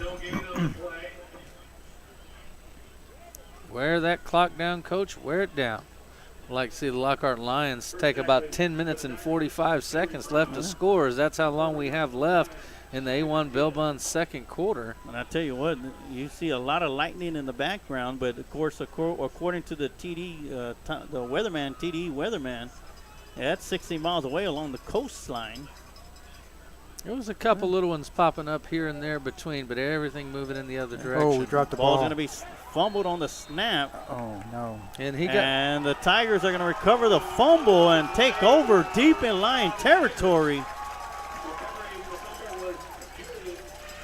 He did secure the ball. He came back, and he was trying to run with it before he got hold of it. Just came out of his hands. So the first miscue is going to go against the Lockhart Lions, and the Floresville Tigers are going to take advantage of it, as they are going to have the ball first down and 10 at the 15-yard line, in line territory inside the red zone. Of course, this is going to be our first time watching the Floresville Tigers in the red zone. They're going to come out straight from the sideline. They're going to have three receivers here to the near side, one up top. Fuller in the backfield, shotgun formation, along with Murphy offset to his left side. It's going to be an inside run, but the quarterback's going to pull it and keep it himself. Going around the outside, Tuck cuts it back in. And he he'll takes get a big hit from Josh Ramos there after picking up enough for the first down. Yeah, he's going to get. He's sure shifty. Great. He is. Shifty runner. Yeah, first down and go from the 2-yard line.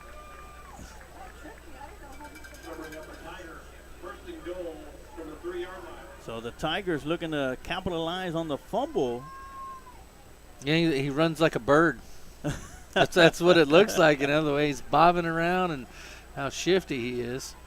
See if Lockhart can stiffen up with a goal line stand. Murphy gets the handoff up the middle, and the penalty whistle's going to blow the play dead. And it looks like it's going to be false start on the offense. Yes. Or illegal formation. Hopefully it's a personal foul. Unnecessary false start. We're going to call offsides on the offense. So someone lined up offsides for the Tigers. It's a rarity.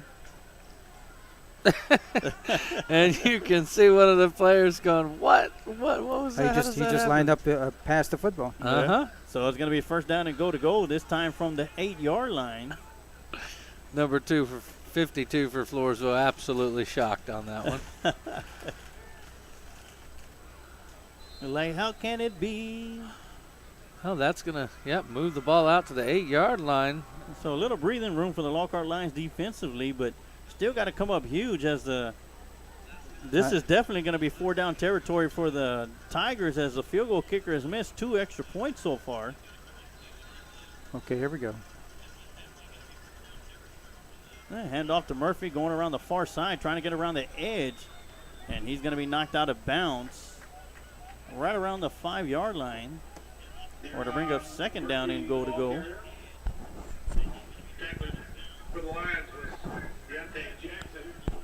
So Deontay Jackson with the stop. And I tell you what, folks, if you've never been here to Floresville, this is small town football. Not a huge stadium here. Capacity pales in comparison to Lockhart, but it sure does feel like Texas football when you're out here. It's kind of a football field, almost feels like it's in the middle of the country. Timeout. Got an official timeout. As opposed to an unofficial timeout. Looks like they're ready to go now. Going to be that speed option to the right. They're going to stop Fuller right around the 4-yard line.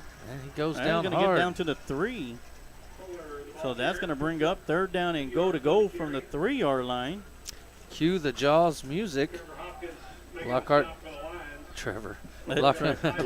defense stiffen it up inside the red zone. That's Travion Hopkins on the tackle, not Trevor.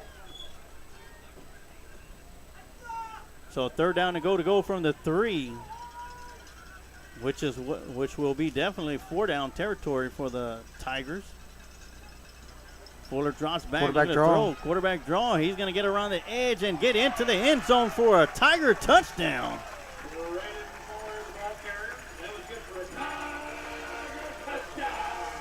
So with that, the score is going to be Floresville 18, Lockhart Lions 7. As the Tigers are going to be coming out to kick the extra point. As the Tigers are 0 for 2 in extra points tonight. See if Lockhart can go a 3 for 3 blocking extra points from Floresville. I'm surprised they didn't go for 2. Snap is back, hold is down, the kick is up. And it is no good. So the score will remain Floresville 18, Lockhart Lions 7. Poor kid. We're going to take a quick timeout, and we'll be right back with some more Lockhart Lions football right here on the Lions Pride Sports broadcast. Lockhart's Daily Grind is located at 1408 South Main Street in Lockhart, Texas. Or visit our other location, Kyle's Daily Grind, at 607 West Center Street in Kyle, Texas. We proudly provide a quality cup of coffee organically grown from Honduras and amazing customer service with each visit. Sign up for our loyalty program that's redeemable at either location. Earn a point for every dollar spent to redeem discounts on future orders. Order online at Lockhart'sDailyGrind.com or KylesDailyGrind.com to stay ahead of your busy schedule. Let us cater your next event with hot and cold brewed coffee, lemonade, muffins, and more. Reach out at Lockhart'sDailyGrind@gmail.com. Lockhart's Daily Grind, 1408 South Main Street in Lockhart, or Kyle's Daily Grind at 607 West Center Street in Kyle. And here we go. We are back as we get ready for the kickoff. Jackson and McKinney back deep. The kick is up and just wide left of the upright. I'll tell you what, he booted that one out of the playing field. And the Lockhart Lions going to have the ball first down and 10 at their 25-yard line. Yeah, the ball boy's going to be going to the parking lot to get that one. Man, our car's parked over there, so we could get it definitely after the football game. Get a little souvenir. Yeah. All right, well, the Lockhart Lions are now down by 11. Here we've got 8 minutes, 43 seconds left to go in the A1 Bail Bonds second quarter. Lions will be starting over on their 25-yard line. This is a crucial drive for the Lions as they need a score while at the same time they need to take enough time off the clock not to give the ball back to Floresville with very much time at all. And they do get the ball to start the second half, so here we go. Dickens in the backfield gets a snap, inside handoff to Sean McKinney, who's going to bounce it around to the near side, and a great tackle by the Tigers defensive end. Call them the shoestring gang because they've made several of those tackles where, if they don't, we've got a lot of green in between us. So solid open field tackling by Floresville so far. So second down and 7 for the Lions. And I'll be looking for that big counter play that we saw last week where the whole offense goes right. They counter it back to McKinney left. As McKinney shifts over to the right side of Ashton Dickens, 2 receivers up top. This time fakes a handoff to McKinney. Dickens going to roll around and throws to his intended receiver, Tay Andrews. That's going to be outside for an incomplete pass. That ball just came up a little bit short as Dickens was throwing on the run. He was at an absolute sprint as he was being chased by number 14. Good pressure by the Floresville defense. So it's going to be third down and 6 for the Lions.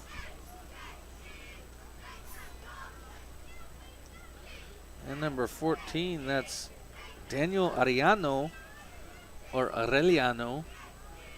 giving chase on that play. You just wanted to roll your R's. Dickens drops back. Screen. It's a screen pass to Deontay Jackson. Stiffs arm a defender in the backfield, and he's not going to be able to get back to the line of scrimmage, and he'll lose a yard, so that'll make it fourth down and 7. We blocked everybody but the wrong guy. I mean, we didn't block the main person. Yep. Out there. So we'll see Ocampo back on to punt for Lockhart. He'll be standing at his own 15-yard line. And there'll be nobody back deep once again unless they're going to set back up. Of course, Ocampo's going to be kicking against the wind this time, so we won't see no 84-yard booter. Snap is back. Punt's going to be a low one. And that one's going to take a bounce at the 45-yard line in line territory, and that's going to be down by Clayne Foster at the 40, where the Tigers going to take over first down and 10. Actually, they're going to put it down at the 39-yard line in line territory. An 12-yard punt, 11-yard punt. No, that's 9. Goodness gracious. So 9-yard punt. So I tell you what, gentlemen, this is going to be a big defensive sequence for the Lockhart Lions, as they're going to have to keep the Tigers out of the end zone.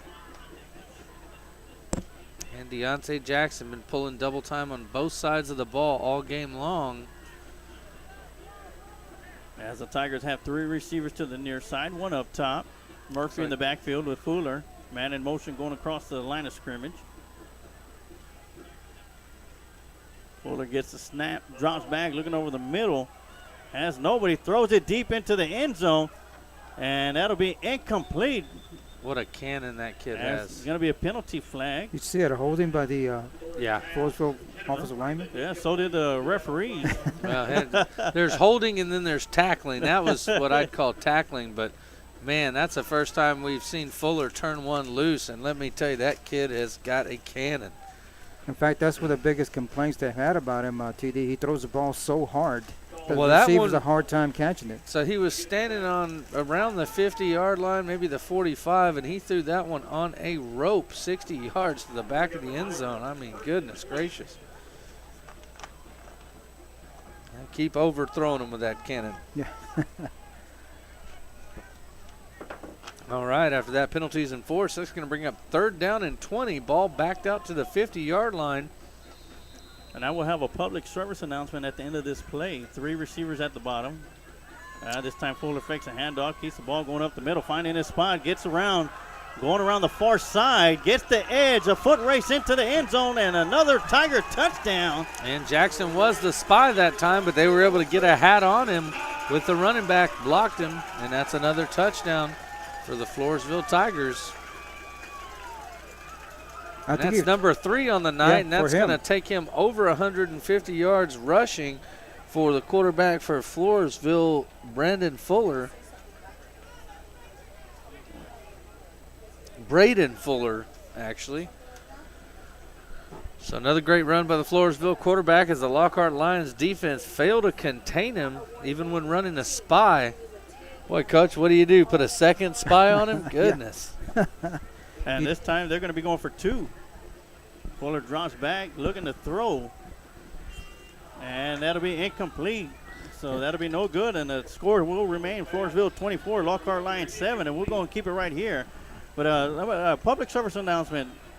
Please, if you're going to make a comment on the Lions Pride Sports broadcast video feed, please be respectful for all players and coaches, as these are still young students, and they're athletes, yes, but they're kids first. And please keep any negative comments against the team, the coaching staff, the players, or on either side of the ball. Please keep those off the Facebook page, or else you will be banned. And there's nothing more I can say about that. It's well, after we ban you, we'll talk about you publicly as well. So it's uncalled for. So, just like they say, if you ain't got nothing nice to say, don't say nothing at all. Gotta keep it kosher. Yeah, keep it kosher. We do what we do here so we could bring Lockhart Lions sports to all fans all around the world. And I'm pretty sure any negative comments do not want to be seen. Speaking of all around the world, let us know where you're listening from tonight, folks. We've had people all around tune in. Casper the Friendly Ghost knocking the ball off the tee there. That's almost like a Lucy and Charlie Brown moment there. Yeah. I promise I'm not going to move it this time. Arrgh! No, poor kid never did get a chance to kick the football, did he? Nope, not to this day. Not to this day. All right, Lucy says she promises she'll hold it this time. There we go. That one's going to be a high kick in and out of the end zone for a touchback. And Watch that goes out, off cheerleader. a band member. Sent band members and cheerleaders ducking and flying down there in the end zone.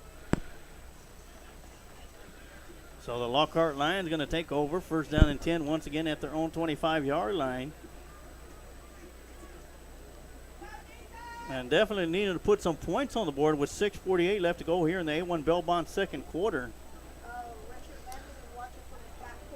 And I want to give a shout out to Richard Mendez watching from his back porch. Of course, he was very pleased with the junior varsity squad yesterday, and Sean Mendez gets his first touchdown as a junior varsity football player last night also. Sean McKinney with the handoff. Speaking of Sean's. Yeah, Sean picks up 2 yards.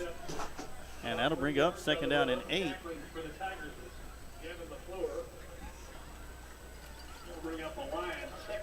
Sean Mendez got the ball on a jet sweep and made a great move on the outside to get himself into the end zone. I believe that was a winning touchdown, wasn't it, Charles? It sure was. It sure was.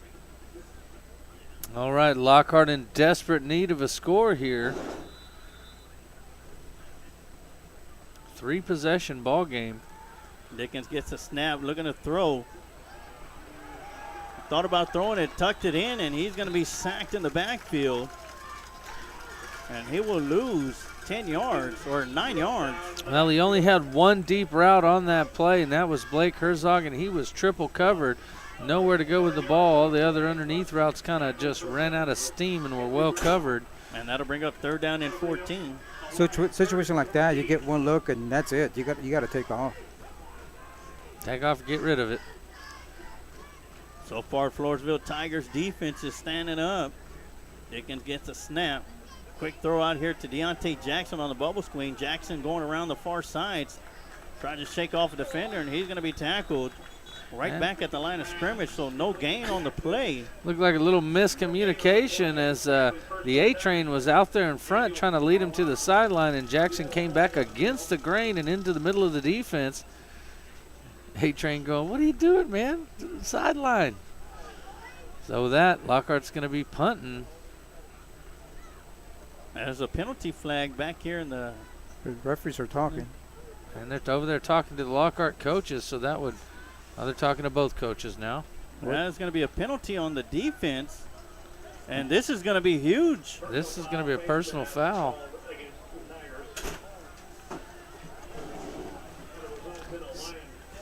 So Lockhart with a lucky break draws a face mask penalty and a fresh set of downs. That's going to move the ball all the way out to the 36-yard line.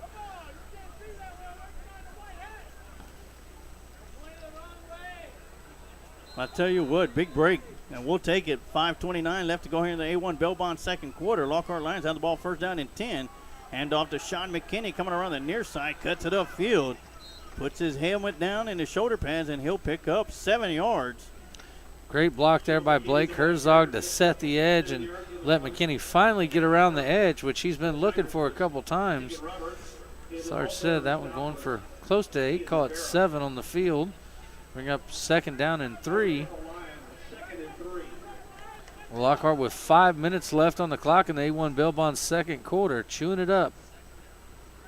Dickens gets the snap, drops back, looking to throw, tucks it in, and he's going to be sacked in the backfield. He was looking to go to Tay Andrews, who was double covered. So once again, another play where only one deep route down the field for Lockhart, but Dickens looking, from right away, kind of staring Tay Andrews down the whole way, but he's in double coverage, so nowhere to go for Dickens. Wisely holds onto the ball and doesn't release it. You can tell he wants to go deep. And that's going to bring up 3rd down and 6 for the Lions. Got 3 receivers up top, 1 in the backfield. Sean McKinney vacates the backfield. Dickens with the quarterback keeper. Nice move. Getting around the inside. Gets the edge. Stiffs arm a defender. Down to the 30, to the 25 where he's ran out of bounds. And a great job of acting by number 1 for Floresville. He tried to act like the quarterback threw him down out of bounds. It was great. He tried doing a LeBlanc flop. He did. He did a spin and a jump and a wiggle and flop on the ground. That's what you do there when you can't find anything open on the passing game. You give the ball to the quarterback and let him run. And it worked for Lockhart as he picks up 29 yards and a 1st down and takes the ball all the way down to the 26-yard line of Floresville. This also helps get his confidence back. It does. Got a quick shout out from Julian Pettis. We support Lions. Derek Rivas from Fort Worth, Texas. As Sean McKinney gets the ball up the middle, and he'll pick up a big 1st down all the way down to the 15. Sean McKinney running like a man possessed, breaking 2 or 3 tackles and then dragging a couple defenders with him across the line to gain. And also Stephanie Lynn Gilbert, watcher from Lindale, Texas. This is when the offensive line needs to step up and start wearing these guys down, because they have the size advantage, definitely. So a great drive for the Lockhart Lions, aided by a face mask penalty, but taking advantage of it right now on the big run by Dickens to get them on this side of the field. As Dickens gets the snap, throws over to the far side to Tay Andrews, who makes a catch for the end zone for a Lockhart Lion touchdown. Tay Andrews came crawling back through the end zone to reach out and make that grab right against the edge. Spectacular effort as that ball just kind of held up in the wind. And Tay Andrews literally, folks, he crawled 1, 2, 3 steps on his hands and knees after falling down back to get that ball. So the win there, holding the ball up, but holding it up just long enough for Tay Andrews to get under it to allow Lockhart to reel in the Floresville Tigers here, pin the extra point. It'll be a 10-point ball game. Snap is back, the hold is down, and it is blocked. And it's going to be moved around the ground until it's finally recovered by Tay Andrews. And the point after attempt will be no good. So the score is now Floresville 24, Lockhart Lions 13. So it's an 11-point ball game, still a 2-possession game for Lockhart. And we'll keep it right here as the Lockhart Lions put some points on the board that they desperately needed, TD and Coach. But, Yes. They got 3 minutes and 19 seconds. Of course, the way we've seen the Floresville Tiger quarterback Fuller run, you only need 1 second on the clock for him to do something. Well, Floresville's also got 3 timeouts remaining still, so plenty of time for Floresville to try to do something. If I'm coach, I'm running what I call my 2-minute defense. You ask what that is, Sarge? That is where you tell them to lay on them and get up real slow. Now, I wonder I wonder from here if, of course, they had some fake punts that worked against Floresville last week with the Alamo Heights using them. Does Lockhart attempt an onside kick here? Well, I'll tell you what, Sarge, we're going to find out here in about 15 seconds. What do you think, Coach? I definitely would do it. And we've seen Suarez kick an onside kick this year. Don't know that we've seen one from Ocampo yet. Lockhart lined up in a regular formation, so if they are not showing signs of it. As Ocampo steps up, and of There course. it is. And big bounce for Lockhart. Oh, it's going to be picked up by the Floresville Tigers. Shakes off a tackler, and number 14 is racing down the sideline. He stepped out of bounds way back, but it was behind the referee, so he couldn't see it. So he's going to get an extra 15 yards or so after stepping out around the 40. You do that, you got to make sure you make the tackle on that. Well, so the referee was actually running away from him to get out of the way of the play and didn't see when he stepped out of bounds. I tell you what, great job by the Tigers taking advantage of it and making it into their favor. But great kick by Ocampo. Yeah, great kick. Yeah, there was a couple of lines that did have a shot at it, just weren't able to hang on to it. That was your classic onside kick. Gave him the bounce right at the spot you want it to, and Lockhart just unable to corral it. Unfortunately, Floresville now with a really short field. And Floresville uses their first timeout.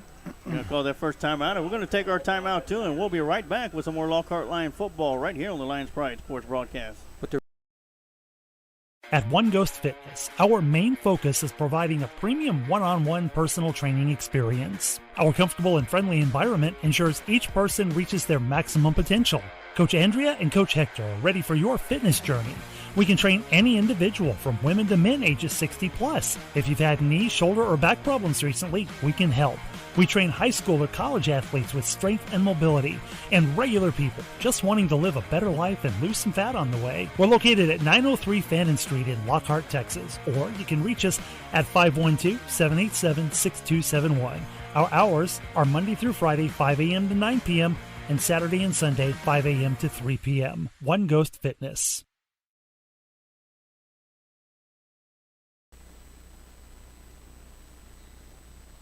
All right, and we are back off of the Tiger timeout. First down and 10 at the 39-yard line. Fuller gets the snap, hands the ball off to Murphy. He's going to be met, and he'll break off an arm tackler of Tristan Namos, and he'll get into the secondary where he's going to be brought down at the 15. It'll be first down and 10 for the Tigers as we are at the 3-minute mark here in the A1 Bell Bond second quarter. And almost wants that one back for sure as he had him dead to rights in the backfield. Hand off to Murphy coming around the right side. And almost gets his on that one as he gets back in there and gets a tackle on Murphy after a pickup of a couple yards. That'll be a gain of 4. So it'll be second down and 6. Murphy on the carry for the Tigers.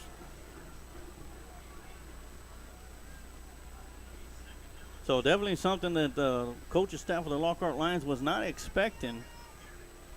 For the Tigers to be this far into line territory after the onside kick. As the Lockhart Lions need to come up with a big stop. Second down and 6. Time pass. Play action. That ball's going to be tipped in the end zone right into the receiver of the Tigers. Tip drill. That ball tipped up into the air by the Lockhart Lions defensive lineman, Caden Altier Burdette. Then continued to fall right into the hands of the receiver, crossing the back of the end zone for another 7 points for Floresville, taking the score to 30-18. Floresville Tigers up on the Lions. Talk about being at the right place at the right time. Yeah, well, and I thought, as soon as I saw it tipped, I said, here it comes, boys. Yeah. Interception, and no. And once again, They crushed my dreams. the Tigers are going to be going for 2.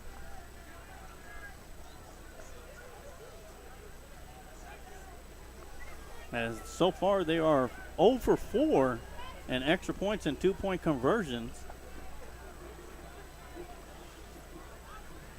And Well, it's going to be the option. Snap, and this time they're going to get into the end zone for the 2-point conversion, and that'll make the score. Floresville Tigers 32, Lockhart Lions 13.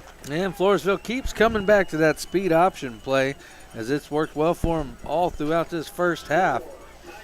There's going to be 2 minutes and 9 seconds left to go in the A1 Bell Bonds A1 Bell Bonds second quarter. Goodness gracious, I'm tongue twisted. And we're moving along in this game as the Lockhart Lions will be getting the ball in the second half to start the second half. So it's going to be crucial for them to get some points on the board, Coach, as they are down by 19 at this point. Yes, sir. We got to get some points before halftime. And we do get the ball, as Sarge said. So if you can make something happen here, you can take momentum into half and then maybe bring it back out with you again. But as we said earlier in the beginning of the game in our pregame show, you do not want to be trailing a team like Floresville. You definitely want to try to get ahead of them early. Don't want to be chasing them all game long. Especially with a quarterback who's on pace to have about 400 yards rushing. Last 2 kicks out of the end zone. Looks like this one will do the same. And that one's going to be clear out of the play of field. So it'll be Lockhart Lions ball, first down and 10. It'll be at the 25-yard line with 2:09 left to go here in the A1 Bell Bond second quarter. And I want to remind everybody during the Christ Market halftime show, the Lockhart Lion Band will not be here to perform, as they will have a long trip for their performance that they're going to be going on, the competition they're going to be going on having tomorrow. But we will have Renee Rios up here to do some song and dance for you folks at Yes. halftime. Lockhart School Board member. Let's see if we could turn the video on him, and maybe we'll have a tip jar out here. 4 receivers up top. Dickens gets a snap. Same play they ran earlier. Quarterback keeper all the way. Tough run, and he's going to go down at the 30-yard line. He'll Good pick tackle. up 5. Good Yes, tackle sir. by the Floresville defense. So 5 yards on the quarterback keeper. It'll be second down and 5 as the clock keeps on ticking down. We're underneath 2 minutes. As we have 2 receivers up top, 2 to the bottom. McKinney in the backfield. Dickens gets the snap, drops back. They're going to throw to Deontay Jackson, who will make the catch. Good enough for a first down, as he's going to be knocked out of bounds at the 38-yard line. And he gets out of bounds, but stops the clock. That's going to be 1 minute and 32 seconds left for the Lions here in the first half. The Lions have 1 timeout remaining. And great play call, getting the ball out on the edge and getting a nice, easy throw for the young quarterback, get his confidence going. Quick throw out to Tay Andrews, who's got some blockers in front of him. Cuts it upfield, and he'll be shy of midfield. At the 48-yard line, be 1 yard shy of a first down. And as he was taken down inbounds, the clock continues to run. Now under 1 minute and 15 left to go here in the first half. Lions do have 1 timeout left. Dickens drops back, looking to throw. Chased out of the pocket, throws over the middle. Got Daniel Morales with the catch. Clock stop. They're going to call it incomplete. And as Coach said, with the incomplete pass, that clock is going to stop. Great effort diving back towards the ball. As Dickens had to throw that, he was definitely being chased. Hard to be being chased to your left, get your shoulders turned back square, and make a good throw on that ball. That's going to bring up 3rd down and 2 for the Lions. Going to be a handoff up the middle to McKinney. He's going to break free, break a couple tackles, and move the ball across midfield and down to the 42-yard line. Clock stops when it's a first down. Yep, clock stops while the chains are moved. Lockhart's already set, waiting for the chains. And they're going to snap the ball while Floresville's still subbing out. Timeout, Floresville. And that was a great job by Dickens to get up there quick and snap the ball. And what they did essentially is they forced Floresville to stop the clock for them, Coach. Yes. allowing them Good a move. little bit of extra time here to try to get something together with 47 seconds left to go here in the first half. Good move by the Lockhart offensive staff. Yeah, while they take a timeout, we'll take a quick timeout too, and you're watching Lockhart Lion football right here on the Lions Pride Sports broadcast. Hi, I'm Richard Mendez with A1 Bail Bonds. If you find yourself in a jam, we're your plan. We'll put your feet back on the street. A1 Bail Bonds. Go Lions.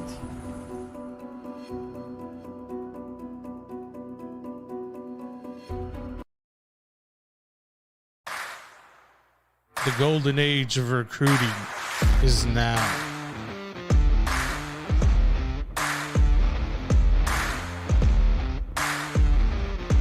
Welcome to Recon Athlete. All right, we are back here after the timeout. It's 1st and 10 Lockhart from the 42-yard line with 47 seconds left to go. Dickens going to be running right behind Sean McKinney.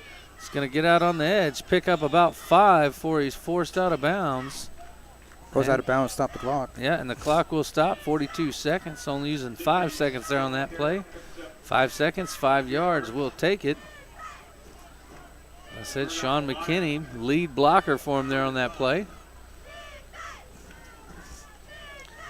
Lockhart's going to come out 2 wides to either side of the field. McKinney offset to the quarterback's right. Dickens drops back, pump fakes once, gets away from a defender, away from a second defender, and unable to get away from the 3rd and 4th defenders as he's going to go down in the backfield, and that's going to be a sack and a loss of 8 yards. And the clock is going to be running. We'll see if Lockhart elects to use a timeout here. Looks like they're not. And Lockhart with a chance here. Clock down to 15 seconds. Coach is just staring at it. Looks like Lockhart's going to elect to run one last play. Well, yeah, they're going to get it off, and it's going to be a Hail Mary attempt to the end zone. Dickens scrambling, trying to give his guys some time. Oof. Great catch by Morales out on the edge. Looks like time may have ran out as he made the catch. We'll see. Yep, that's going to do it for the first half. So at the end of the first half, the score is Floresville 32, Lockhart 13. We're going to take a quick break, and we'll be back here in just a minute with the Kreitz Market halftime show. You're watching Lions football on Lions Pride Sports Broadcast. Smoke Texas Barbecue puts smiles on faces. Since 1900, Kreitz Market has been putting smiles on faces with every bite of Smoke Texas Barbecue. Located off of Highway 183 at 619 North Colorado Street in Lockhart, Texas, 5th generation owner Keith Schmidt continues the tradition of providing the best barbecue in Texas with its award-winning varieties of beef, sausage, and pork meats. All Kreitz Barbecue is Post Oak smoked to perfection under Pitmaster Roy Perez's watchful eye in Kreitz Market's hallowed brick pits. Let Kreitz cater your party or event. Kreitz can assemble a complete barbecue dinner and sides for any event in Central Texas. To get a quote on catering, Kreitz Barbecue Catering Manager Weston Black can be reached at 512-398-2361. That's 512-398-2361. Kreitz Market opens 7 days a week, Monday through Saturday from 10:30 a.m. to 8 p.m. and on Sundays from 10:30 a.m. to 6 p.m. You can find out more about Kreitz Market on their Facebook page or go to kreitzmarket.com. That's www.kreitzmarket.com.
Please welcome to the field the 2021-2022 Floresville Tigerette Dance Team.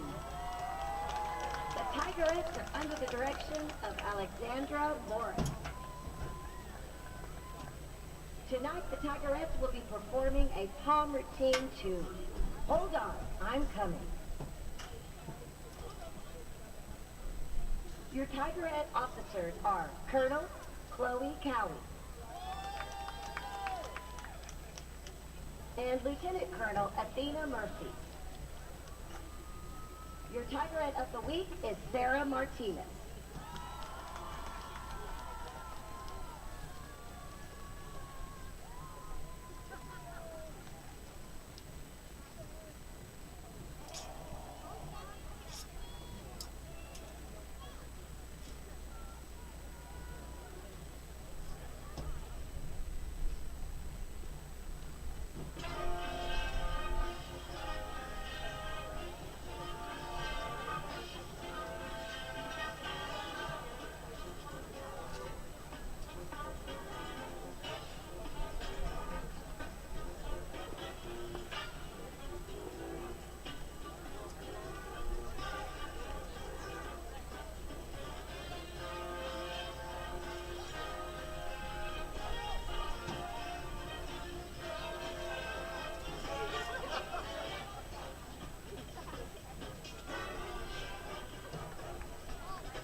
Ladies and gentlemen, good evening and welcome to tonight's performance of the 2021 Floresville High School Mighty Tiger Band. Officers for the Mighty Tiger Band are President Sidney Castillo, Vice President Javier Moreno, Secretary Bailey Seasongood, Historian Carolina Estrada, Tech Chairman Marcus Rodriguez and Ty Spear, Head Librarian Aaron Michigamba, Woodwind Lieutenant Daniel Rios, Brass Lieutenant Craig Davis, Senior Representative Allison Machado, Sophomore Representative Brenna Petit, Drum Captain Abby Stein, Drum Captain, Color Guard Captain Luis Bustamante, Hannah Merchant, and Morelgos Reyes Ferreira. Color Guard Lieutenant Madison Jordan and Katie Reeves. The section of the week is the Color Guard. Drum majors are Nadia Cano Donnelly and Marina Lindsay.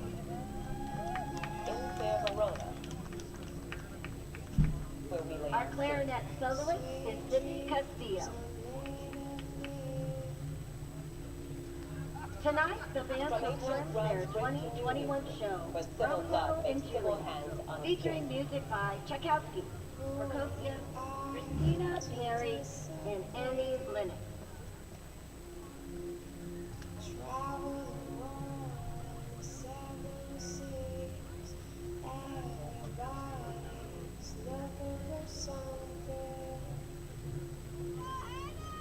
From forth the fatal noise of these Drum majors, is your band ready? A pair of star-crossed lovers take their lot. You may take the field for your performance.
All right, we are back here for the Kreitz Market halftime show here at halftime as the Lockhart Lions are in the locker room trailing the Floresville Tigers 32-13 in the second district game of the season for both teams. Both teams coming in tonight 0-1 in district play, needing a victory tonight to keep their playoff hopes alive or make it just that much easier And want to welcome today for the Christ Market halftime show is one Mr. Rene Riles, school board member, Lockhart Lion alumni, former ball boy for the Lockhart Lions, and a Texas State Bobcat fan as well. Also, welcome Rene to the broadcast booth here on the Lions Pride Sports broadcast for the Christ Market halftime show. Thank you, Sarge, for having me, and I appreciate y'all being here. First and foremost, I want to give my sincerest condolences to the Amanda Brown family and the Brown family for what's happened this past week, and my thoughts and prayers with all of them. I put myself in his shoes because that day I was out and about with my son. We went to Five and Below, hanging out, and I just put myself, because we went to San Marcos as well. So, and when I heard the news, it just tore me apart, and I apologize for being emotional now. But, oh no, that's understandable. It's just when you lose somebody like that, it's part of. I didn't know the individuals, but they're part of our Lion community. Yes. And they affected a lot of people, and just it's. Again, my condolences to them. And it was a quite emotional pregame show for us. As today's broadcast is in dedication. We've dedicated today's broadcast to Josh and Jacob Brown. So, of course, TD had a great conversation or had a great piece to talk about of how much Josh influenced him to come back and continue on, and not just as a coach for Little League, but as a board member as well also. And the everlasting memory that Josh left on him, is to always push forward and keep smiling and have fun doing what you're doing. And that's something that it's difficult to talk about because of the tragedy, the circumstances surrounding it. But it's something that we do send our deepest condolences to the Brown family, and to everybody who was affected by this. And it's a terrible loss in the community, definitely, but a loss that everybody it feels throughout the community. Yes, sir. So before we ask questions, I just wanted to get that off my chest. Yes. Yes, you were more than welcome to do that. So, thoughts of what you think's going on for the Lockhart Lions season. Of course, we're having a little bit rough here in the first half. Of course, the quarterback's not helping that much for the Tigers as well. Oh, he's an athlete. He's just up and down in the field, and can't figure out how to stop him. So we're going after the running back. We're stopping him, but the quarterback's going off. So and I'm pretty sure that's something they're going to be looking at. And of course, Coach mentioned he's a transfer out of California. Oh wow! So Coach, you want to catch Rene Riles up to speed about this young man? Yeah, I moved in from California, walked in the coach's office, said I'm moving to Texas. I'm moving to Floresville, Texas. And the coach said, welcome home. It's one of those, was it Sunshine, Ronnie Bass moments? Exactly. And going into the season, they're going to base their offense around that running back, which was outstanding last year. But this kid came on, and I don't know if you got the opportunity to see him, but the first couple of ball games, he was running the ball very effective. And all of a sudden, he started throwing the ball, and said, wait a minute, this guy can throw. So against Alamo Heights, he threw quite a few passes, and the scores they got was touchdown passes that he threw. Yeah. And he's really, every week, seems like it's getting a little bit better. Yeah, he's really good. And my question is he a senior? Get him out of here. He's listed as a senior. Is he? Okay. What's his address? Does he still have a California address there? Let's start looking at the eligibility rules on this. Right. Now. We got a school board member up here. Let's use it. I know the running back's a senior. Get him out, too. Yes, definitely. Now, there was a big shakeup for the school board as the board president, Steve Johnson, stepped down a couple of weeks ago. And, how things are going as a school board. Currently, we're doing good.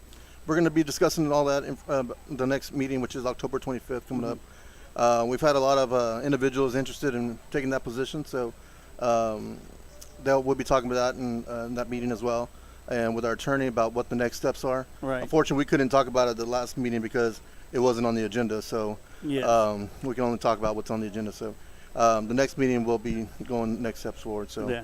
Now, of course, the last meeting, I got a chance to watch some of it. A lot of it was about the mask mandates and everything. And, you could go flip a coin and you could say this is good and you could say that this way is good. But in the end, it's all about the safety of the kids. And, You know, of course, some parents don't want their kids in masks. You know, I choose not to have my kids in masks, but you know, if they're going to have to be in school and they got to wear a mask, then they're going to wear a mask. But you know, it's just one of those things to where, you know, flip a coin. Right. And, you know, it's either you do or you don't want them or you want them. You know, we tried it when there was no mask mandate, and then of course the numbers went up. And numbers don't lie, reports don't lie, and data doesn't lie. But of course, you know, when you do the mask mandate, you have to try something else. You know, like football, you have to adjust. Of course, and then numbers start going down. So you know, that's how it is right now, and we'll see what happens in the near future. But it's all about the safety of the kids. You know, that's what we were elected for, to do what's best for them. But that's just right. Oh yeah, and you know, of course, the meeting did get a little heated between the board members, but you know what? You agree to disagree because That's you know right. y'all the ones that were elected to do this, and you know, if y'all agreed on everything, then you know you don't know what direction is going to go. But you know, to have deep discussions about it, that's what I want to see. You know, of course, people have different views, but at the same time, at the end of the day, y'all are there for the sole purpose of the student safety and you know, the students of the Lockhart Independent School District. We disagree to agree because we care about the kids. Yes. And that's the main thing. We're all about the kids, and we want what's best for the kids. Yeah. You know, moving forward. So you know, it's not taking any personal cheap shots at individuals. It's just agreeing to disagree what's best for the kids. Yeah, and you know what? I'm glad you said that because you know a lot of people think that they see a disagreement or argument taking place, and they're like, "Oh, he hates this person." Or she hates this person, or whatever the case may be.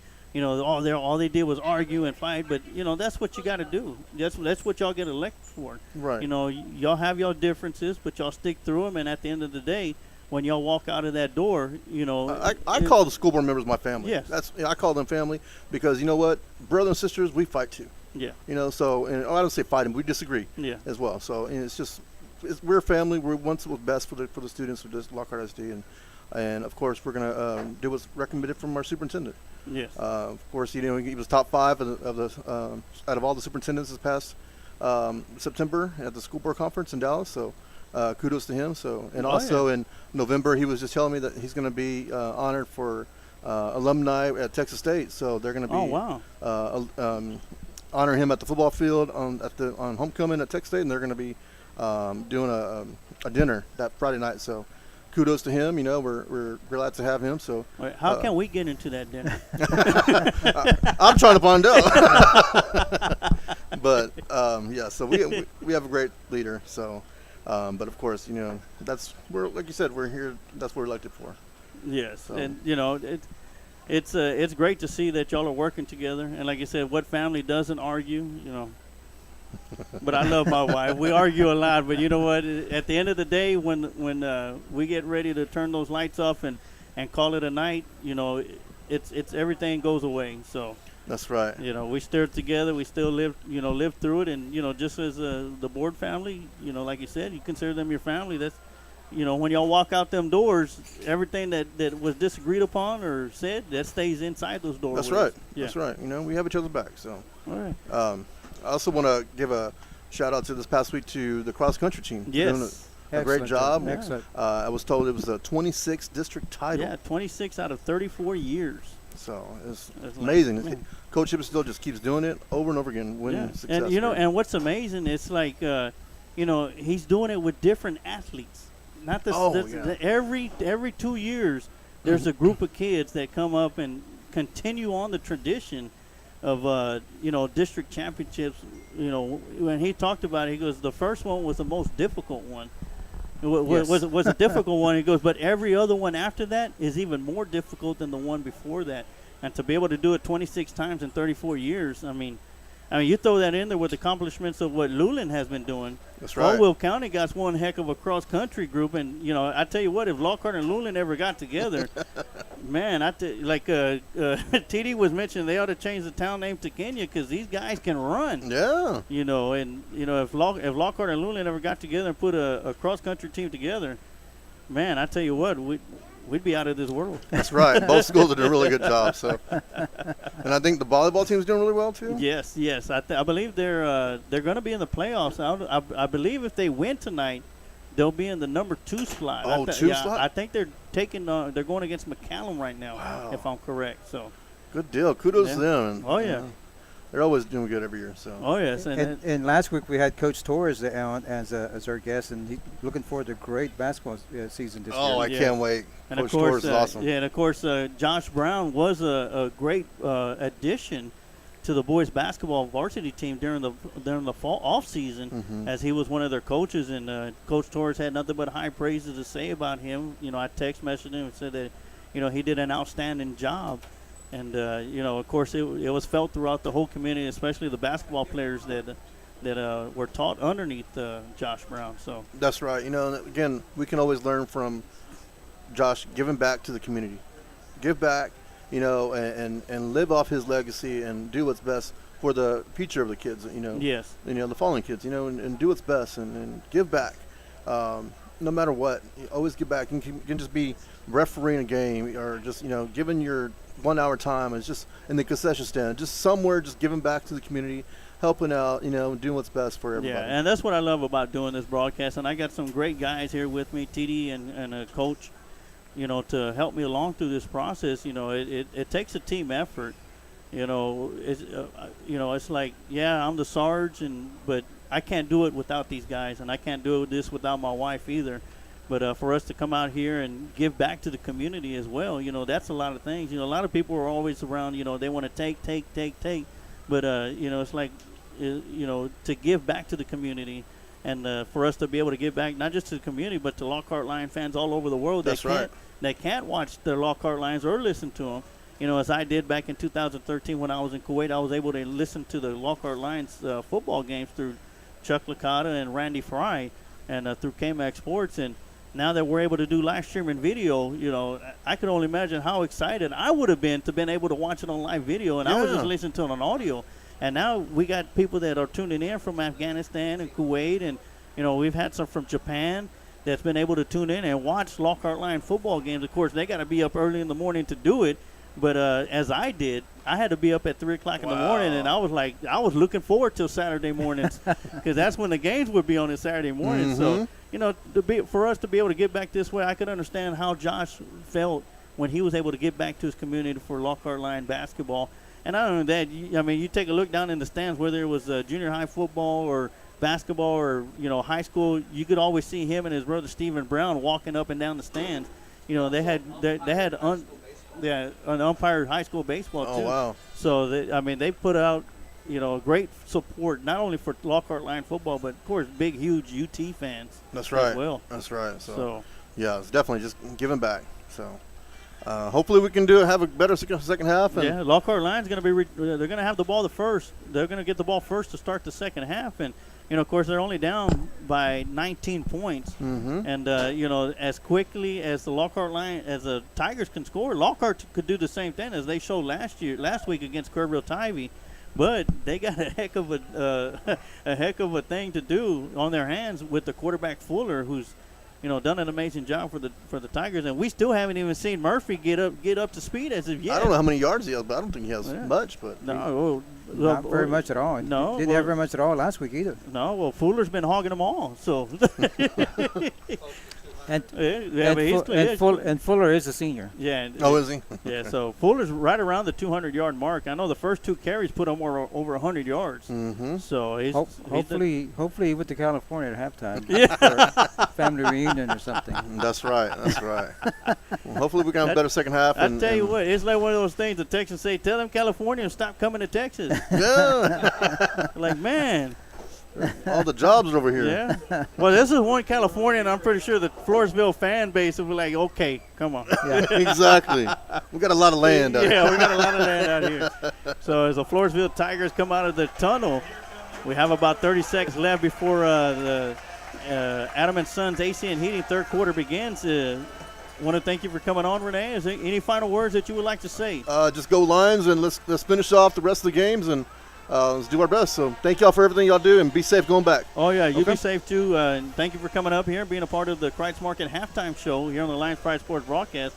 And, of course, Coach is going to want to get a photo. Always take a picture. Yeah, absolutely. Let me see. Emma, you want to take a picture? When we get Blanca. Oh, okay. My wife will take and the you guys picture. keep up the great work. Oh, okay? Thank you. Yes, Thank we y'all. will. We will. It's not. You know, with the great support that we have from not just our sponsors that we have, but the community. Oh man, we have a wonderful support group, and you know, like I said, we do it all for them.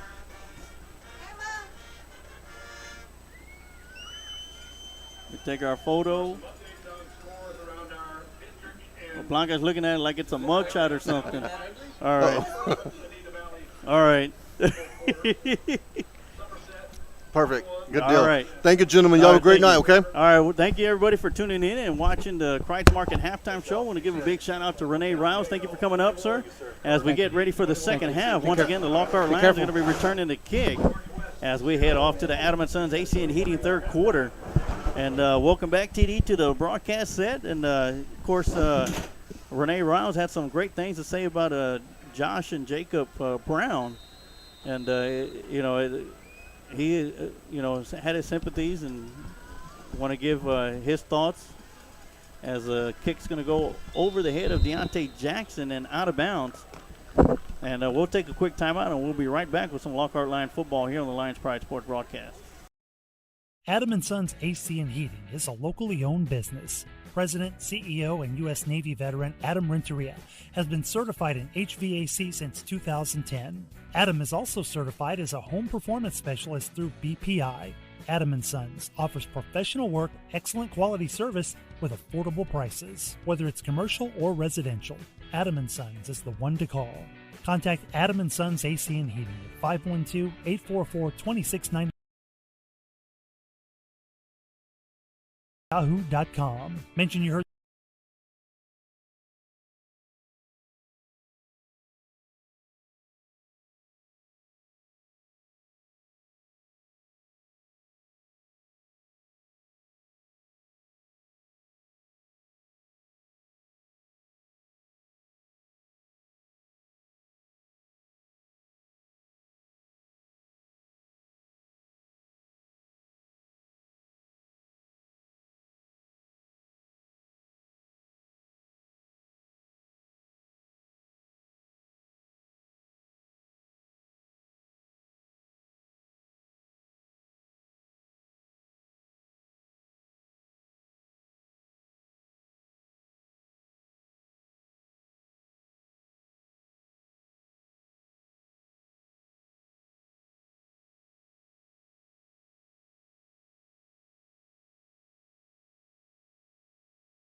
So that's going to bring up second down and 11 for the Lions.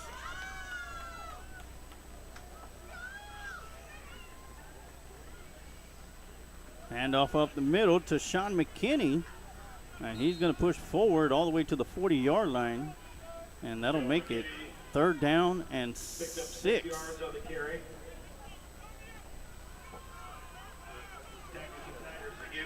All right, and on the first series out of the half, Lions are faced with a medium third down. And while the run production's been good, we've been picking up 4 and 5 yards. Haven't really got any big chunks yet, except for on the couple runs by Ashton Dickens and Sean McKinney. This time, fake handoff. Quick pass out to a post pattern to Deontay Jackson. He gets the first down. And great play design there, seeing the true version of what the RPO looks like there with the play fake to McKinney coming across and hitting Jackson on the quick slant. And solid hands by Jackson to hold on to that ball as he was coming across the middle. Good throw by the quarterback into traffic. I tell you, great job by Jackson to hang on to that one as well. Look for Lockhart to come back to that. They're first down and 10. Quarterback keeper going up the middle. Dickens goes around the outside. Got some nice block on the edge. And is going to run out of bounds. Couldn't tie rope the sideline. And that's going to be a gain of 20 yards for Dickens on that play. And that's going to be a first down for the Lions. I tell you what, great job by Tay Andrews on the outside. Holding picking up that a big block. Yep. Held it on for a long time. That's a long time to hold your man out in open space. Lockhart's going to have the ball on the 25-yard line of Floresville. First down and 10. So far, so good for the Lions here in the second half, making the most out of the first possession. Yeah, this time fakes a handoff to Sean McKinney. Dickens rolling around to his left side. Has to go back to the right. Throws out there. Got a receiver, and number 14 making a nice diving catch. That's Blake Herzog with the catch. Great job of keeping his eyes downfield. Yep, and great job of Herzog to move around and find a soft spot in that defense and give him somewhere to go with the football. That's something we didn't see happen in the first half, so great job there by Herzog to give his quarterback somewhere to go with the ball. They only picked up 1 yard, but that's a big 1 yard play right there after all the running around Dickens did. But like you said, great job by Herzog coming back to the football.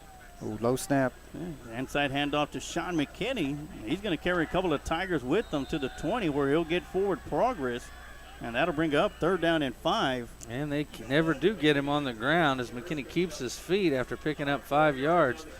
Another what we'll call patented Sean McKinney run where he carries a couple people with him into the defensive backfield. McKinney runs like he weighs 250 pounds. I tell you what, that kid runs the bus because he's picking people up at stops and taking them down the road. McKinney shifts over to the right side. There's that play. Backside draw as McKinney will pick up the first down. So I love the play design of this play. What it really is it's a play fake with a counter to the weak side, and each time last week we ran against Tivy, McKinney was able to break off some big runs off of it, picking up a first down there, giving the Lockhart Lions a 1st and 10. Ball's going to be at the 12-yard line. Some teams call it a wraparound draw. Beautiful play. There we go, first down and 10 at the 12. Quick throw to the outside to Tay Andrews, who makes the catch, and he's going to be knocked out of bounds at the 5 as a penalty flag comes in the backfield.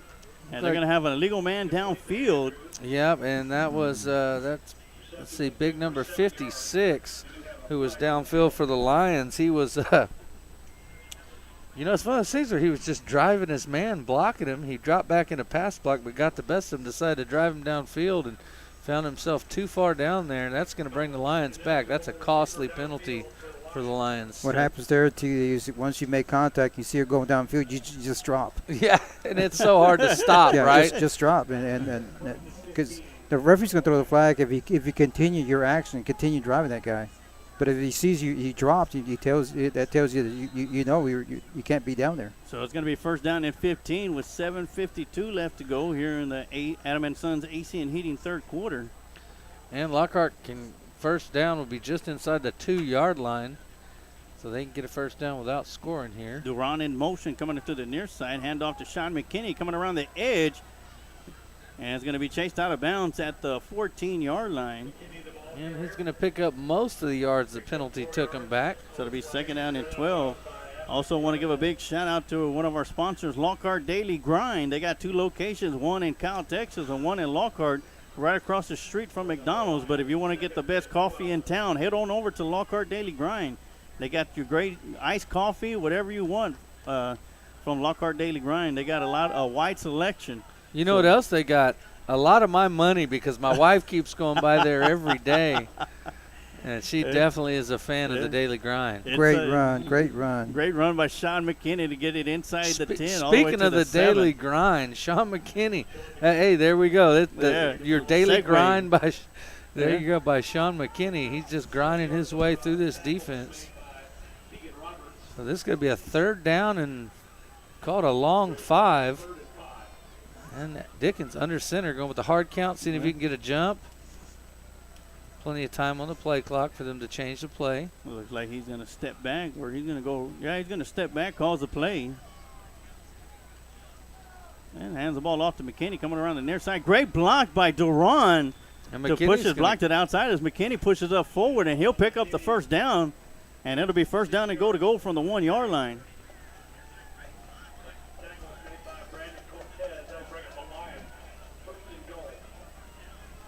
Got to score here. Got to score here. So big first down by Sean McKinney, but I tell you what, great job by Duran as he pushed that outside blocker further to the outside, and McKinney was right there. Quick snap, and quarterback keeper up the middle, and that'll be a Lockhart Lion touchdown. Great call. Great call. Don't let the defense get set. Don't have. They can't be ready. And the best thing about that drive is, basically around 4.5 minutes of the quarterback for Dripping Springs, Floresville, not being on the field. And that's a big deal, just keeping him on the sideline. He can't hurt you if you keep the ball and run that time down. So Lockhart trying to reel in Floresville, but it's all going to come down to can we get stops on defense. And Omar Ocampo comes in to snap his back, to hold us down, the kick is up, and it is good. And with the extra point good, it is now Floresville 32, Lockhart Lions 20. So it's a two-score game from this point at 12 points. With 6:43 left to go here in the Adam & Sons AC and Heating third quarter. We're going to take a quick timeout, and we'll be right back with some more Lockhart Lion football right here on the Lions Pride Sport broadcast.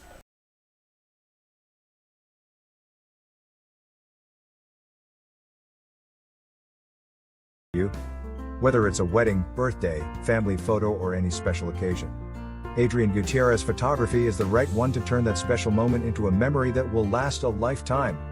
Adrian Gutierrez proudly supports Lockhart Lion athletics and can be seen at many events in Lockhart, as well as at Lockhart Lions sporting events, offering his time to create special moments for the Lockhart community. You can contact Adrian Gutierrez Photography at 512-227-6794, email adriangutierrezphotography@gmail.com, or his website adriangutierrezphotography.com.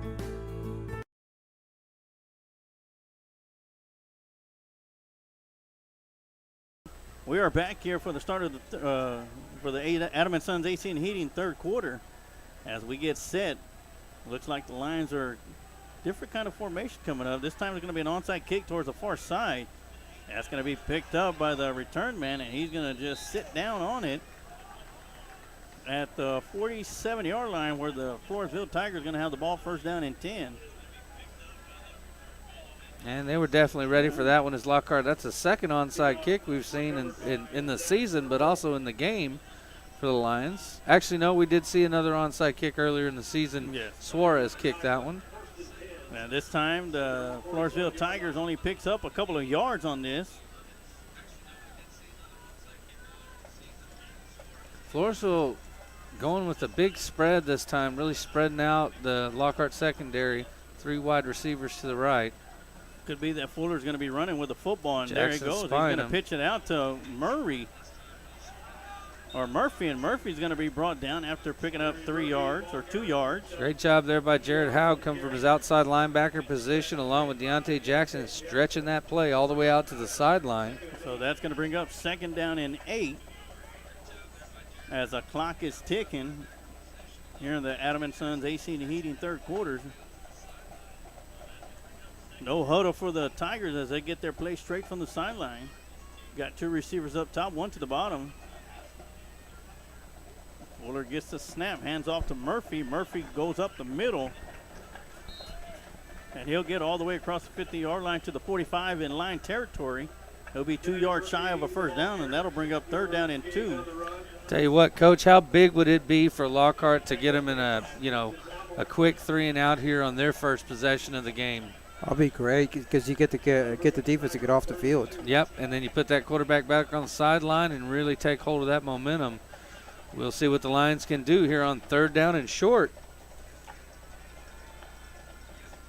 Third down and 2. Big play coming up for the Lockhart Lions defensively. And the ball's on the ground. Fumbled. And Lockhart's got it. Lockhart's going to pick it up. And it'll be a Lockhart Lion ball. And TD, you called it right. What if Lockhart came out with a big stop? Where's that turnover gone? If you could head out there. Oh, it's coming. It's a coming. They definitely brought it with him, and he's making his way to it. There he is. And that ball was recovered by one Josh Ramos. And there it is, the turnover gone. Miscommunication there with the Floresville offense. And that's the second time that Ramos has hit the gong, as the first time he returned the fumble for a touchdown. And it'll be Lions ball, first down and 10. So here comes the Lockhart Lions out onto the field. And we see Duran now in the backfield for the first time. He's going to get the He's rock. He's going to get the carry for the first time, and there he goes, all shoulder pads and knees, and he'll pick up 5 yards. A little Larry Zonka running the ball out there. You know, and if I'm coach, I just keep feeding it to him. Give the boy the rock. Let him just plow his way forward. Tire this defense out. Yeah, the bone-crushing run by Joseph Duran. Picks up a big 5 yards. It'll be 2nd down and 5 as he goes back to a spot. This time McKinney, fake handoff to McKinney, and the ball's going to go out there to Deontay Jackson, in and out of his hands, as Jackson was looking like he was ready to turn and run before he had the ball in his hands. And I tell you what, Duran, you know, his role on this team reminds me a lot of another guy last year who I just felt like just didn't get enough carries, and that's Noah Garcia. Yes. So it's real similar. He plays the H-back position for the Lions. You know, he blocks his heart and soul out there, and just with so much talent at the running back position in Lockhart, they've got to spread it around. But Duran, definitely a tough runner and an amazing blocker. As you see him, he's picking up a block every play. And quarterback keeper going around the right side as Dickens going to push the pound forward a little bit. Not much there. And Duran with a big block on that play, just as we said. So it'll be 2-yard gain, and that'll bring up 4th down and 3. Big decision to make by the Lockhart Lions, as we were talking about earlier, TD, how big it would be to keep the Floresville Tigers in a 3-and-out situation. Here comes right now Lockhart Lions, 4th down and 3. As they get ready, get the play from the sideline. 3 receivers to the near side, inside handoff to Sean McKinney. And McKinney's going to be stopped about 2 yards shy of a 1st down. And the ball will go right back over to the Floresville Tigers. So both defenses stepping up huge here to start off the second half. As we have 3:59 left to go here in the Adam & Sons AC and Heating third quarter. Floresville Tigers 32, Lockhart Lions 20. So Lockhart Lions going to need to come up with another big stop. Well, and they did last time, I tell you what. And, you know, their quarterback kind of did something we've seen that's happened to us a couple times, is he tried to kind of take off before he got a handle on the ball that last time, put it on the ground, and Lockhart made the best of it, hopping on it, but unable to produce points. Back to pass. Dropping back to throw, got nobody, has to tuck the ball in, takes off running with it, and is heading over to the sideline as Travion Hopkins chases him out of bounds. You notice something there, Sarge? Even his jog is fast. I mean, really, did you see that? Because Hopkins had an angle on him. He jogged, and they got to the sideline about the same time. And I tell you what, Hopkins is not slow. So that's going to bring up 2nd down and 4 for the Tigers. Ball into Lions territory. Ball on the 47-yard line.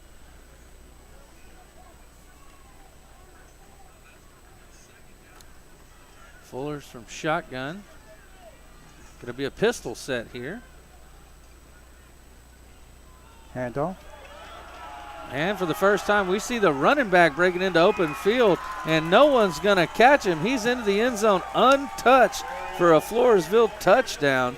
That's going to take the score to 38-20. Floresville up over your Lockhart Lions. It'll be 39 pending the extra point.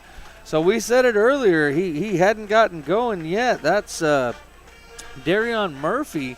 So first time he breaks out, Coach. Yes, as soon as he turned the corner, he was gone. He showed great speed there.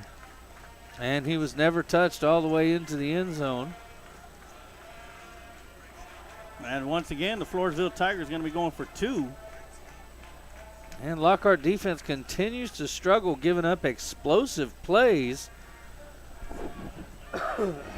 And the quarterback's going to walk in on a sweep to the right for the 2 points. And that's going to make it an even 20-point ball game. Back to 3 possessions is the gap. Floresville 40, Lockhart 20. As we talked in about the Adam & Sons Heating third quarter. As we talked about in the pregame show, Lockhart Lions have given up an average of 43 points per game, and we're here at 40 points and just only in the third quarter right now. You know, it's so difficult, Sarge, because you do a good job and keep several plays in a row in front of you, and then boom, that explosive play, is what cuts the Achilles heel of this team, and has been really the Achilles heel over the last couple weeks. TD, I just got a message that that running back for Floresville is committed to Princeton. Princeton. Well, so I tell you what, one thing you know about him is he is a smart kid, Yes, because sir. Princeton just doesn't let anybody in. I tell you that. You have to have incredible grades to get in there, regardless of how good an athlete you are. Yeah, I know we probably couldn't get in. No, well, I think we could combine us three Yeah. together and probably couldn't get in. And another big boot's going to go out the back of the end zone. As we still got a stiff wind going from left to right on your screen. So that's going to be 6 touchbacks. Only, well, he's had 2 kicks that weren't touchbacks so far. So out of the 8 kicks that he's done, 6 of them have been touchbacks. So the Lockhart Lions, after scoring to start the second half, have gone 2 drives without scoring. And they need to come up big here offensively. And time is of the essence. I mean, we're still in the third quarter, but as we've seen, we got to get some points here. Yeah, McKinney with the carry coming around the near side is going to be chased out of bounds right around the 29-yard line. It'll be a 4-yard gain. So to bring up second down and 6.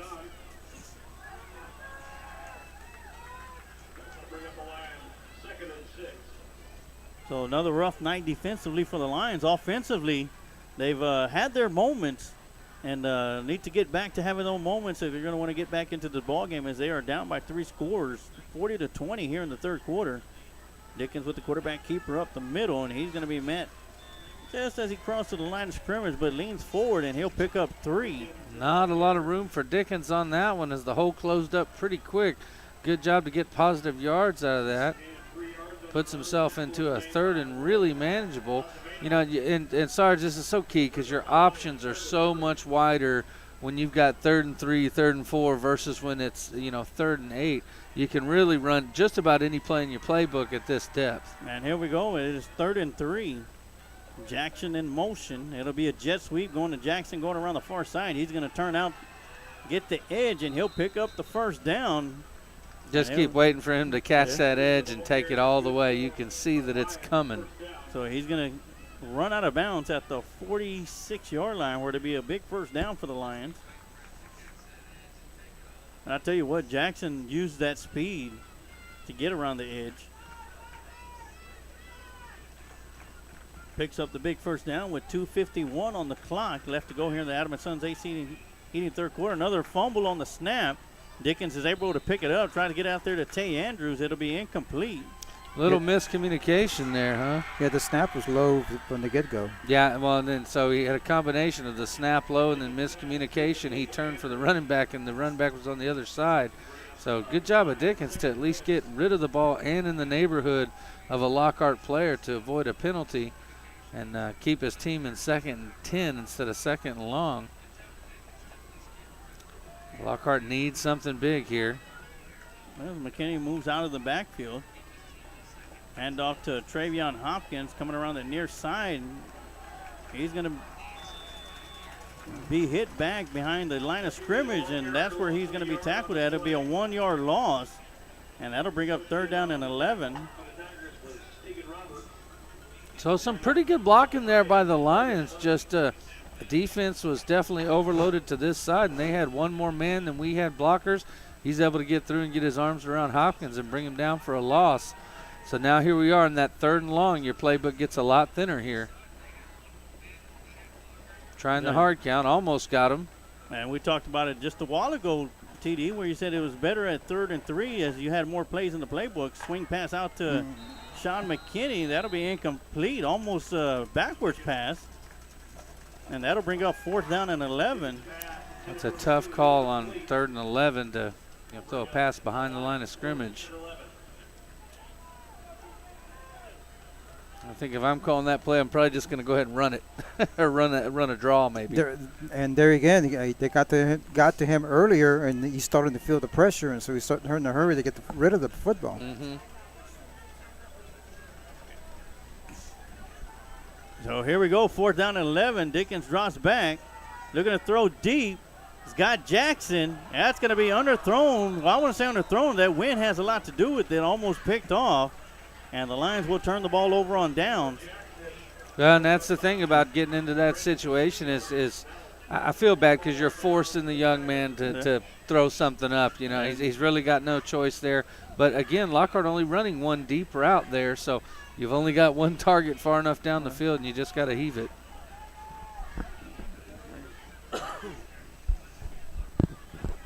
All right. My wife is scanning the fans right now. If you see yourself and you're watching the broadcast while you're here at the game, type in the comment section, "I'm here."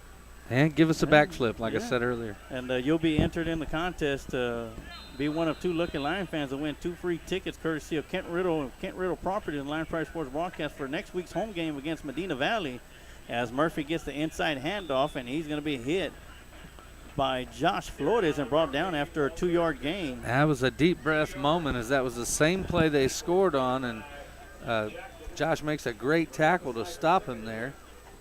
And once again, if you're watching the broadcast, all you got to do is type in the comment section, "Beat the Tigers," and you'll be entered into the contest as well. Drawing's going to be held Tuesday night next week,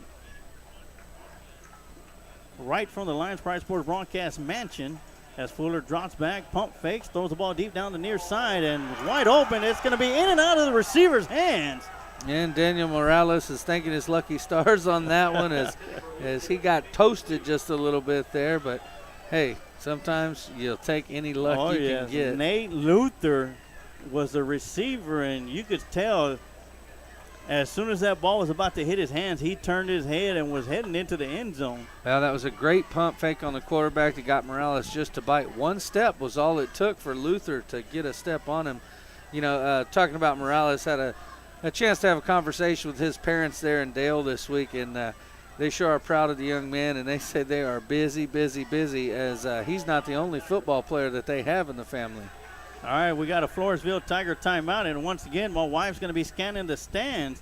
So if you're out there watching the broadcast here at the stadium and you see yourself up on the screen, type in "I'm here," and you're going to enter yourself into the contest that we're going to be having next Tuesday, and you'll have an opportunity to be one of 2 lucky Lion fans to win 2 free tickets to next week's home game against the Medina Valley Panthers. Well, there's Mr. Eric Garcia on the far side. You'll see him at every Lion game, and it's been that way for years. There's the parents of Tanner Castillo, Adrian and Peggy Castillo. Of course, we got Vic. I see Vic over there. Yeah, Vic and his wife. Of course, their son, Josue Alvarez, was called up to the varsity squad this past week. Vic told me on the way into the game earlier, he said, "I got here," and I said, "Man, what a turnout." He saw all the maroon, and he had forgot that Floresville was also maroon, so he thought we had traveled a couple thousand fans all the way here to Floresville. I know we called him so I could get Josue's number. He said he's already here eating. So first down and 10, third down and 8 as Fuller drops back. There's going to be a penalty flag coming in. That's probably going to be holding, and Fuller knows it as he just throws to the sideline. Yeah, it shows how smart the kid is, too, right there. Just kind of, you know what, I saw that flag come down, know what it was for. I'll just run on, get the first down out of bounds just in case. But I think he walked the last 10 steps to the sideline. I'm going to have to do some research on him. Yeah. This kid's pretty good. Well, and I tell you, I say he walked, but he's quick, right? So even when he slows down, he's moving. I tell you what, he was still walking about 20 miles an hour. Well, and I don't know if you can see it, folks, like you can in person on the film, but I can tell you he's got something. He's got a little bit of a wiggle, a little bit of an extra step. He seems to move a little more effortless than the other players on the field. Now, he's not a big kid. Looks like he's probably about 6 feet, maybe 6'1", probably in the maybe 180 range, but he sure does run well. Here we go, third down and 18. Fuller drops back. Quick screen attempt and nothing doing as Haseo Batres was right there. Form tackle a la 1996 right there. Put your face in their chest and drive them to the ground, and that's exactly what Batres did there. Big loss there. Going to force them into a 4th and long, and Lockhart's going to get a chance to get the ball back before time runs out here in the Adam & Sons Heating third quarter. Sean McKinney going to go back deep. Man, he's standing around his own 25-yard line. Yeah, I was going to say, not deep enough with this wind and how we've seen the ball fly. Now, big man punting the football for Floresville. I have to get a number on him. It's 90-something. And this time they get a good snap, and the ball's going to take a bounce right around the 19-yard line and take a slow roll out to the 11-yard line, and that's where the Lockhart Lions are going to take over. First down and 10 with 8 seconds left to go here in the Adam & Sons AC and Heating third quarter. That's big number 50, Caden. What is it? Caden Angle, offensive lineman who doubles as the punter for Floresville. Love to see a big man kick. All right, so I want to give a big shout out to El Leon Cigar Company as they're hosting the Lockhart Lions watch party there tonight as well.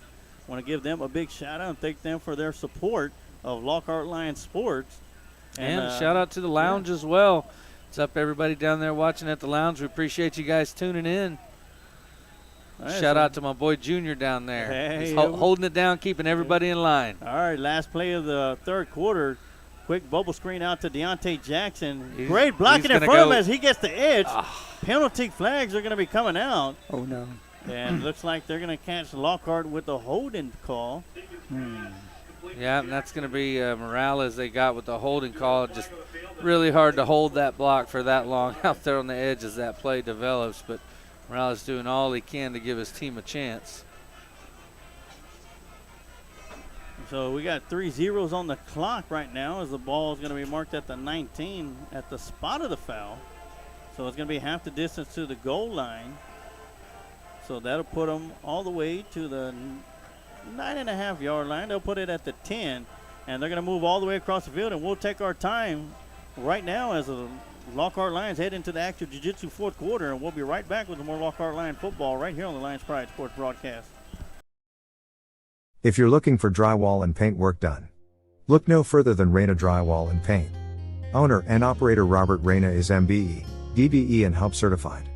Whether it's commercial or residential, metal framing, suspended ceilings, doors, and hardware, Reyna Drywall and Paint is the one to call. You can call Robert Reyna at 512-925-0634 or you can send an email to renaconstruction@sbcglobal.net.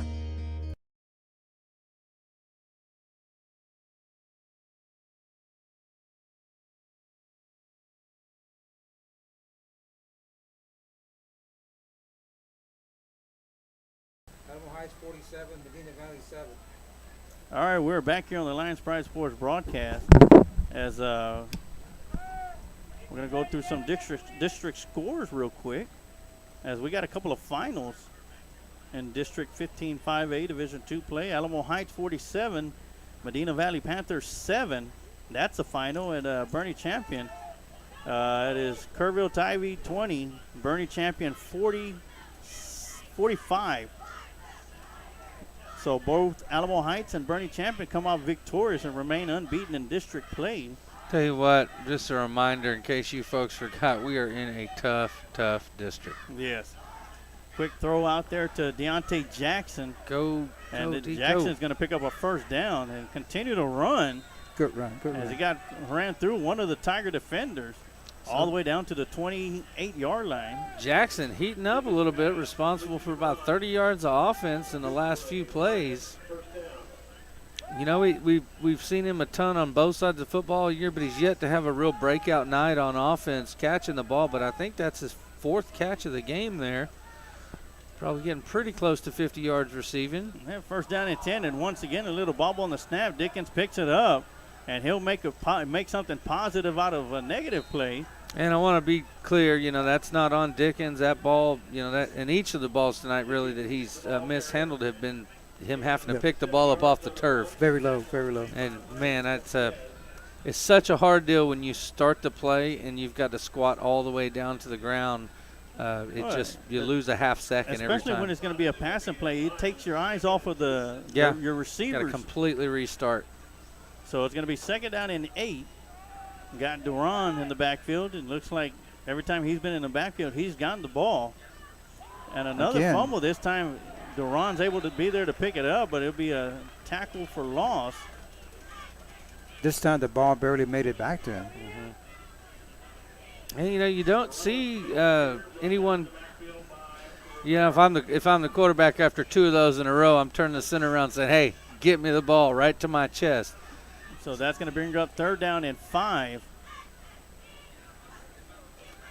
This time Dickens gets a good snap, and he's going to take it up the middle for 2 yards. And you saw the effect of it right there. So, he gets 2 at his ankles in a row. And then the 3rd one, while it's a good snap, what did he do? He squatted, immediately to catch it. Right. So, just takes away time to do that. And that's what happens. Gives him something to worry about. Yeah, when he definitely does. He's got enough to worry about with this Floresville defense getting after him. And down by 20, they do got to go for it. It's going to be a backside play, a wraparound draw, as Coach mentioned, and Sean McKinney's going to pick up a big 1st down for the Lockhart Lions down to the 41-yard line.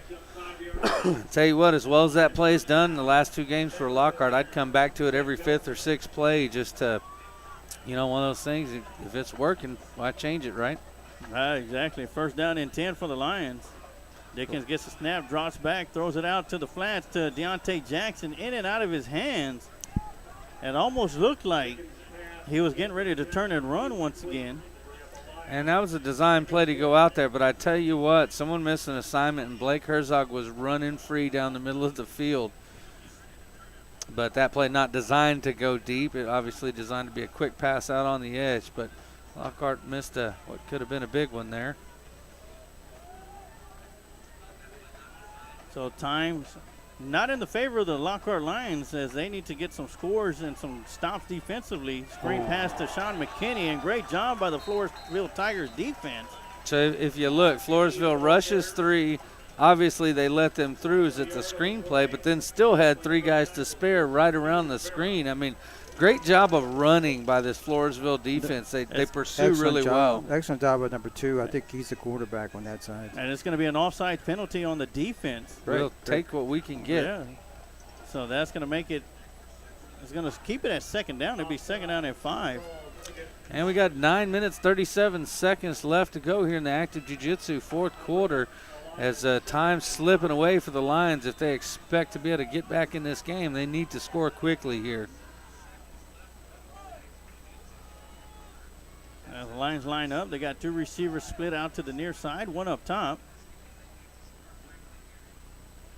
Hand off to big Travion Hopkins as he breaks through, breaks an arm tackler. He's going to be brought down deep in Tiger territory at the 25-yard line. On a big run. Travion Hopkins runs the ball very well for only having been doing it for 2 weeks. Now, I don't know how long he's done it in practice, but we've only seen him carry the ball in the field for the last 2 weeks. But a couple times he's gotten the ball, he looks like he's been doing it for a while. Yes, and there he goes. He just came in for that one play and heads all back to the sideline. So apparently the coach has seen something during practice to put Hopkins in there, as Dickens throws out. His intended receiver was Tay Andrews. And that'll be incomplete. I don't know if Dickens has had a pass all night where he's been able to set his feet and he has not put his shoulder into the ball. They're bringing pressure on the sophomore quarterback. And that's how you play it for sure. If you're an opposing defense, you got a young quarterback. I'm bringing pressure all night long. So 2nd down and 10 for the Lions. Ball at the 25-yard line. After that big run from Hopkins. Inside handoff to Sean McKinney. And he's going to be able to pick up 2 yards. And that'll bring up 3rd down and 8.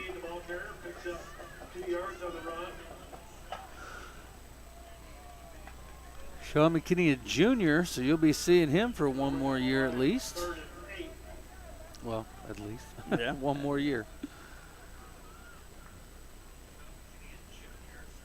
Quick throw out to Tay Andrews. Gets his 2nd catch of the game and makes a nice move to cut upfield. Breaks through a tackler. Gets all the way inside the 15-yard line. Yeah, the flag is back over here. It's going to be holding on the Lions. So each time the Lions try that perimeter play, whether it's a screen or a bubble screen, seem to get a holding call each time, which is execution is key on a play like that when you're trying to get out on the edge.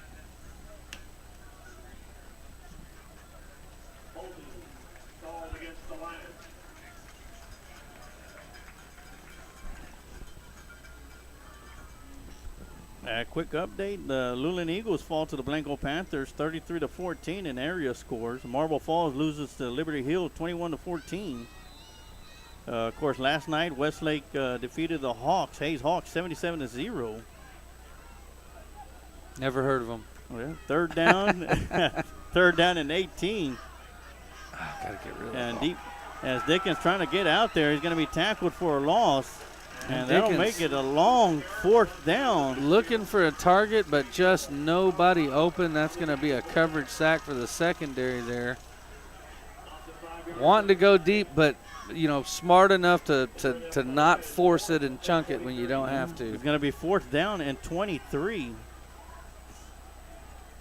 So you might as well call it the ball game on the line here, folks. If the Lions want in it, they've got to pick this one up. This is going to be a big first down that they're going to need to pick up. And Dickens is going to be sacked from behind. He'll fumble the ball as he is hit, and it's going to be recovered by the Tigers. First down and 10. Yeah, you got to protect the quarterback, and they've had trouble doing that, all night long. And it's about quickness. They don't have any real big guys, but I tell you what they do very well is they fire off the ball, and they definitely run well, and they have gotten after him all night, even with a three-man rush at times. One thing they saw their TD is they had the running backs blocking on one side. There's nobody to block the other side, the other way. So that's where they're bringing the pressure.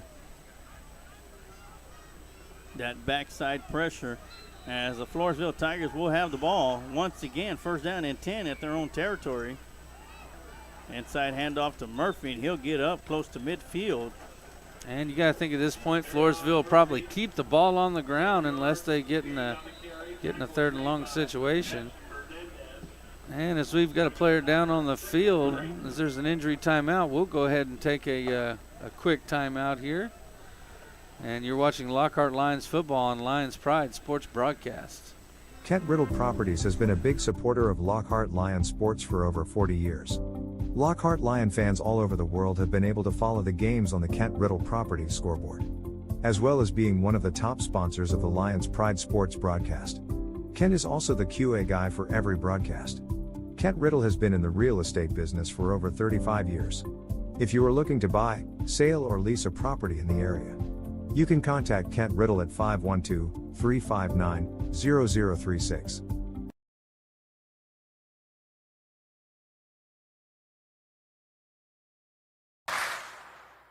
The golden age of recruiting is now.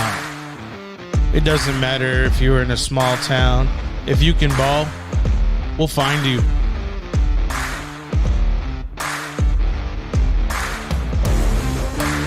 When you dominate there, your five-star talent can't be questioned. Dance that dance.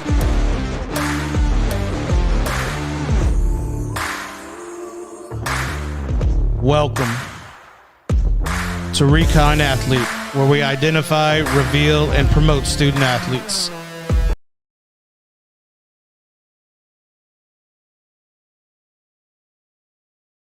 All right, and we're coming off of the injury timeout. Young man was able to get up off the field underneath his own power.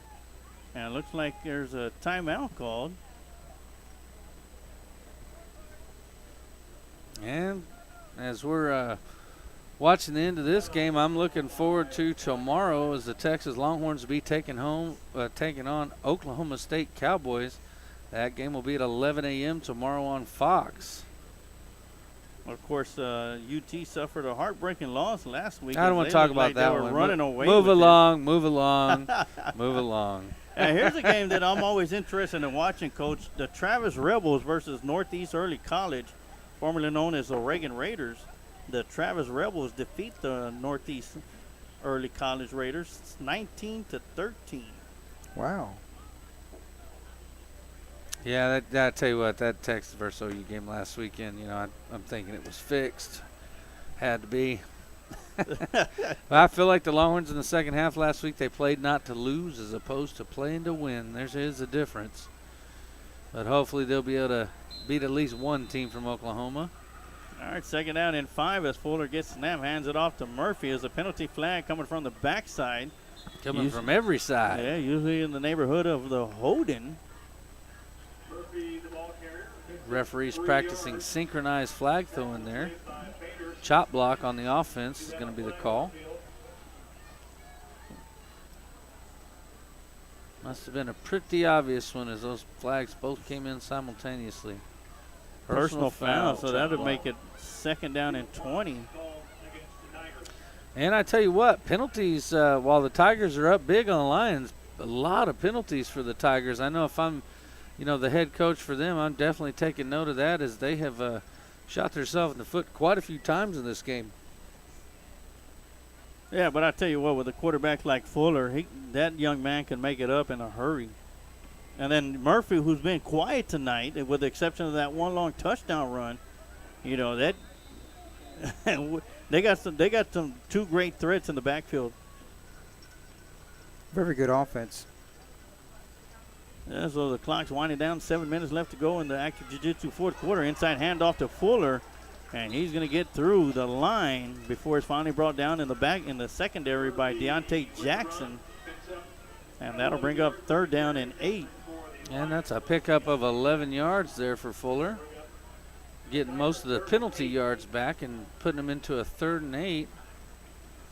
Ball on the 35-yard line. We've got 6 minutes and 34 seconds left to go in the active jiu-jitsu 4th quarter. And we're going to have another injury timeout on the field. And we're going to keep it right here.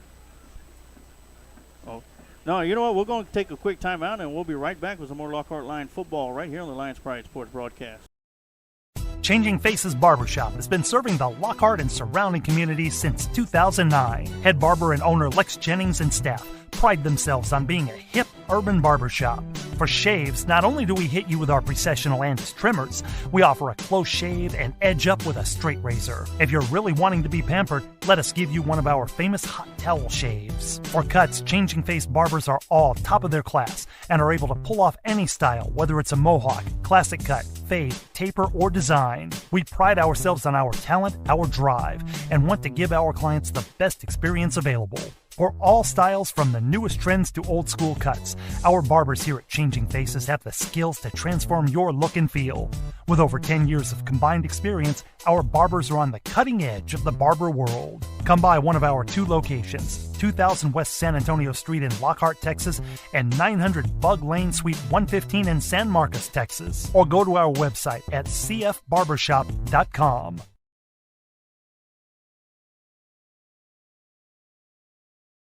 Where's your helmet? And we are back here on the Lions Pride Sports broadcast in the active jiu-jitsu 4th quarter with 6:31 left to go. And we had a Willie Beeman moment as a player tried to come on the field and forgot his helmet on the sideline. Coach had to yell at him, "Go get your helmet." You may need it. Yeah. I like that on any given Sunday. He says, "Don't you know you play football with a helmet?" All right, so that's going to be 3rd and 8. Once again. Oh, Sarge, sorry, my phone just told me it's bedtime. Don't think I'll be getting to bed on time tonight for my my bio monitor that watches my sleep, because we got about an hour and a half drive back from Floresville. Yeah, the Floresville Tigers are running down the clock. And they're going to call a timeout. Floresville trying to get it over with and run that clock out. Yeah, so the clock's going to be set at 5:52. You know, as Coach said earlier, you know, it's kind of surprising because in this district, the tiebreaker it's done on points, and you know, as much as people don't like to see it and don't like to see teams run the score up, especially as you get late in the season, I think, you know, you're going to see teams keeping their foot on the gas, trying to score as many points as they can, because kicking last second field goals. Yep, doing whatever they can, because it could come down to how many points you scored on whether or not you get into the playoffs here. I'd like to wish good luck to the Little Lions tomorrow as they play. The flag white team will play at 10:15. The flag maroon team will play at 11:30. The Pee-wees play at 5 p.m. The juniors play at 12:45. And the seniors will play at 1:45. Good luck, Little Lions. Definitely. If you get a chance to go out there, they're playing at the CFPO football fields there in San Marcos, Texas. Yes, sir. Where it all began. Right behind Target. That's the same place it's been since I was a little kid. So been playing football over a long time. They've got fields now, though. We just had a field in a field. Yeah. So it's going to be 3rd down and 8. We're coming off the Tiger timeout. Well, it gets a bringing snap, pressure back. Pressure coming around from the backside. They're Two not gonna Lions get run to into him. each other as Fuller's going to be able to pick up the first down before he's brought down to the secondary by Haseo Batres. And Lions jumped and got back onto their side of the football, but it kind of took the momentum out of the blitz, turned it into kind of a delay, and Fuller able to bob and weave his way down the field, just kind of, jogging kind of lackadaisically. So the clock's winding down. First down and 10 as the ball is at the 43-yard line in Lion territory. And I'll tell you right now, that's going to be an offsides call on the offense as we're set up right here. Yeah, we'll see if they call it. Nope, he didn't. They're not going to call it. As Murphy gets the handoff coming around the near side, he's going to be chased out of bounds at the 41-yard line. Should have been a offsides penalty call. Well, and late in this game, team leading like they are. I don't want to say I get it because I'd like to see the penalty called against them. But you get the calls when you get the calls. That's right. So it's going to bring up 2nd down and 8 after the 2-yard run by Murphy. As Murphy comes out of the game. And he's going to be taking his helmet off. I'm pretty sure his night is going to be done. Don't you think, Tom Dunn? I don't know. He's hanging right there with the coach. We'll see if he goes back in again. Inside handoff to number 14. They do still have the starting quarterback in the game. Of course, when you got a team the size of theirs and the size of Lockhart, you get to the end of the game and, you don't always have twos to put in. Yeah. I mean, it's the truth. People say, I would let everyone get a play. Well, on these size of teams, most everyone does play throughout the game. Yeah, so it's going to bring up 3rd down and 7, and Lockhart Lions call a timeout.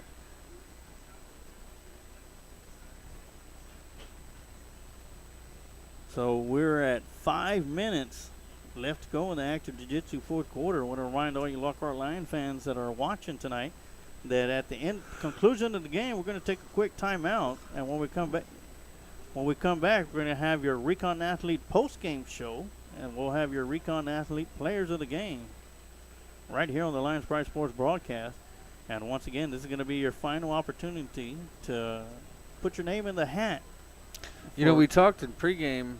Sorry. No, go ahead. We talked in pregame about Sean McKinney getting a lot of carries, and I was just thinking about it, and he may have gotten upwards near 30 carries tonight. Yes. As Fuller gets the snap, drops back, looks to pump, and has got a Directing host of Lions traffic. coming around.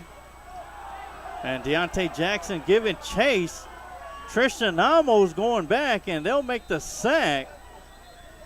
And there's a penalty flag down here on the far side, on the near side, right around the 46-yard line in Tiger territory. Fuller covering about 120 yards on that play to lose around 10. No, actually, he lost around 15 yards. No flag. Well, it'll still be a huge loss. A huge loss, but a fun play to watch, that's for sure, as Fuller was putting his skills on display, running in every direction. We'll get to see definitely showed his quickness there. Yep. So that'll be 4th down and forever for the Tigers. And this will be only the second punt we've seen into the wind tonight. The first one of Lockhart's got hung up in the air. It only went for 9 yards. So McKinney will be standing back. He'll be about 25 yards behind the line of scrimmage. And anytime Lockhart didn't do it tonight, but every time we have a lineman punting, you put the pressure on it because he's too slow to react to any kind of a heavy rush.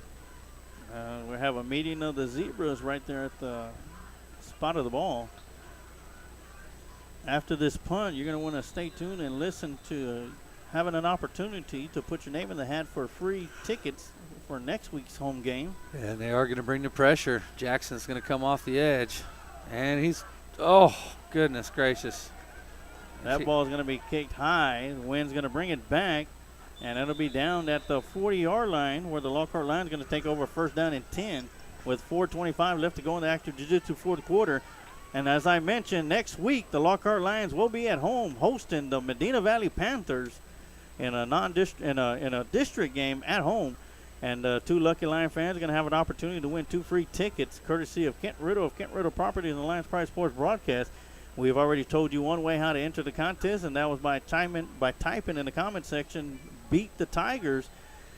I'll tell you what, I'm feeling a little bit generous. If you type in the comment section, "Go Lions, go," you will enter yourself into the contest. And if you've already typed in "Beat the Tigers" and you want to enter it a second time, type back into the comment section, "Go Lions, go," and that'll be your second entry into the drawing to be one of 2 Lucky Lion fans that's going to win 2 free tickets to next week's home game between the Medina Valley Panthers and the Lockhart Lions. So you could either type in "Beat the Tigers" or type in "Go Lions, go," or you could type in both of them and get you entered twice. Dickens gets the snap, drops back, looks to throw to Tay Andrews, and that'll be incomplete. Andrews looking for a flag on that play. As he was kind of wrapped up on the play, but I think maybe at this point in the game the referees have decided they'll keep those flags in their pockets. You get tired. You got to keep picking them up, and they've thrown a lot of them tonight. A lot of penalties in this game. So it's going to be 3rd down and 10. Lockhart has 4 receivers coming over to the near side as McKinney transfers over. Dickens drops back, quick throw to Sean McKinney. Got some blockers in front of him. Tries to bounce around. He'll pick up a good chunk of yards, but he'll be shy of the 1st down as the ball is going to be placed at the 46-yard line. That'll bring up 4th down and 4 for the Lions. And wholesale changes. 2 running backs coming in. It's going to be Duran and Hopkins coming into the game. Duran will be up front block, and Hopkins will be the deep back with Dickens in the backfield. 4th down. Hopkins with the carry, and once again, Hopkins coming up with a big 1st down. Crossing midfield down to the 46-yard line in Tiger territory. So we are right at 3 minutes and 32 seconds left to go in the ball game.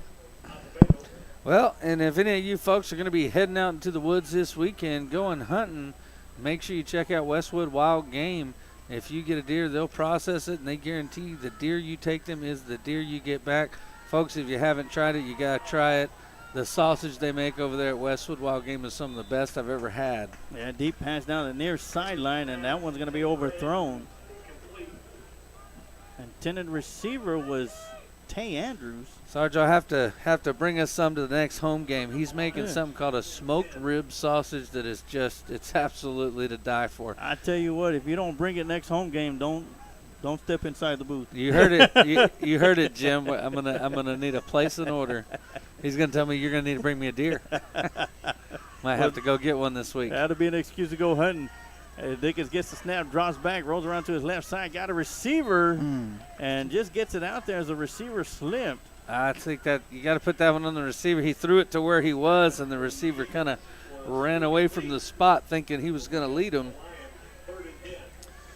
So that'll make it 3rd down and 10 for the Lions. And we're at 3:07 left to go here in the Active Jiu-Jitsu 4th quarter. So Lions playing for pride at this point, desperately need a 1st down here to keep the fight for pride going. It'll be a swing pass. As McKinney goes around the edge, and he'll be chased out of bounds after picking up about 4 yards, and that'll bring up 4th down and 6.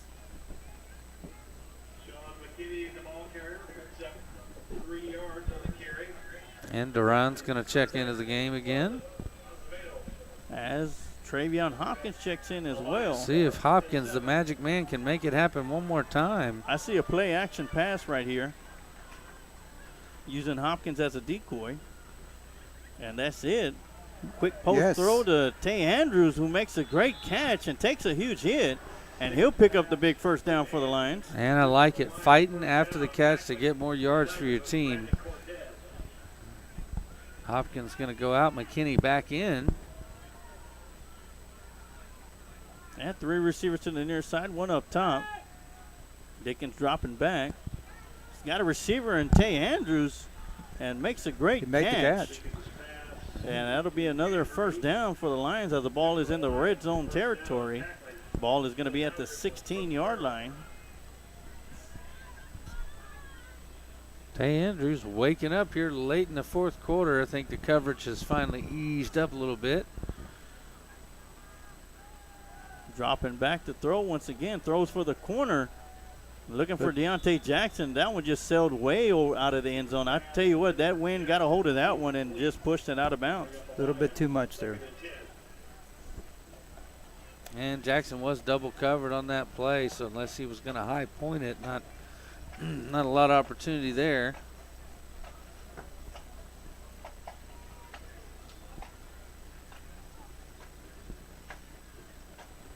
Quick throw out to Sean McKinney. McKinney's going to get his way into the end zone for a Lockhart Lion touchdown.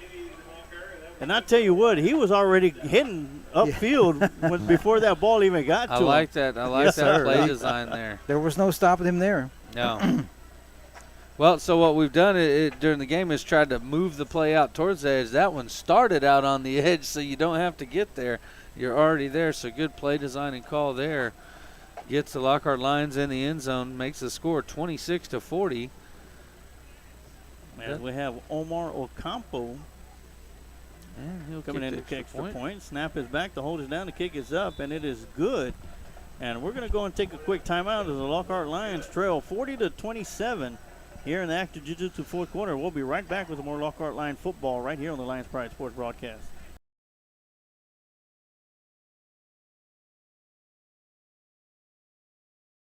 Head on down to Commerce Cafe at the corner of Commerce and Market Street in the heart of historic downtown Lockhart for a meal that'll make the whole family happy. Wash down our Statesman-approved chicken fried steak with an old-fashioned root beer float.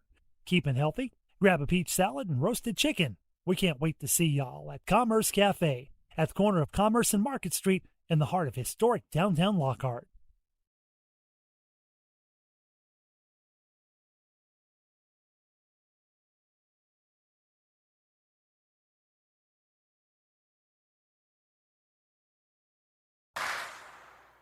The golden age of recruiting is now.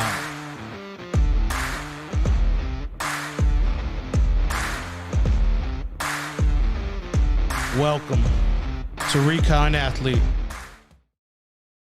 Bowman, Robbie Hitter, Coach Hitter, Scott Smith, Heidi Hodge, Ralph Salazar, Katie Brown Andrews, Joseph Estrada. Shout out to all you guys staying Rachel late Cook, with us. Jojo Gonzalez. Thank you for listening, guys. We were talking during the break. The Lockhart Lions fans have stayed strong here all the way deep into the fourth quarter. And the coach reading off some names of those of you who have done the same. You know, that was a request we had from Mr. Renteria with Adam & Sons, is to be loud and stay late.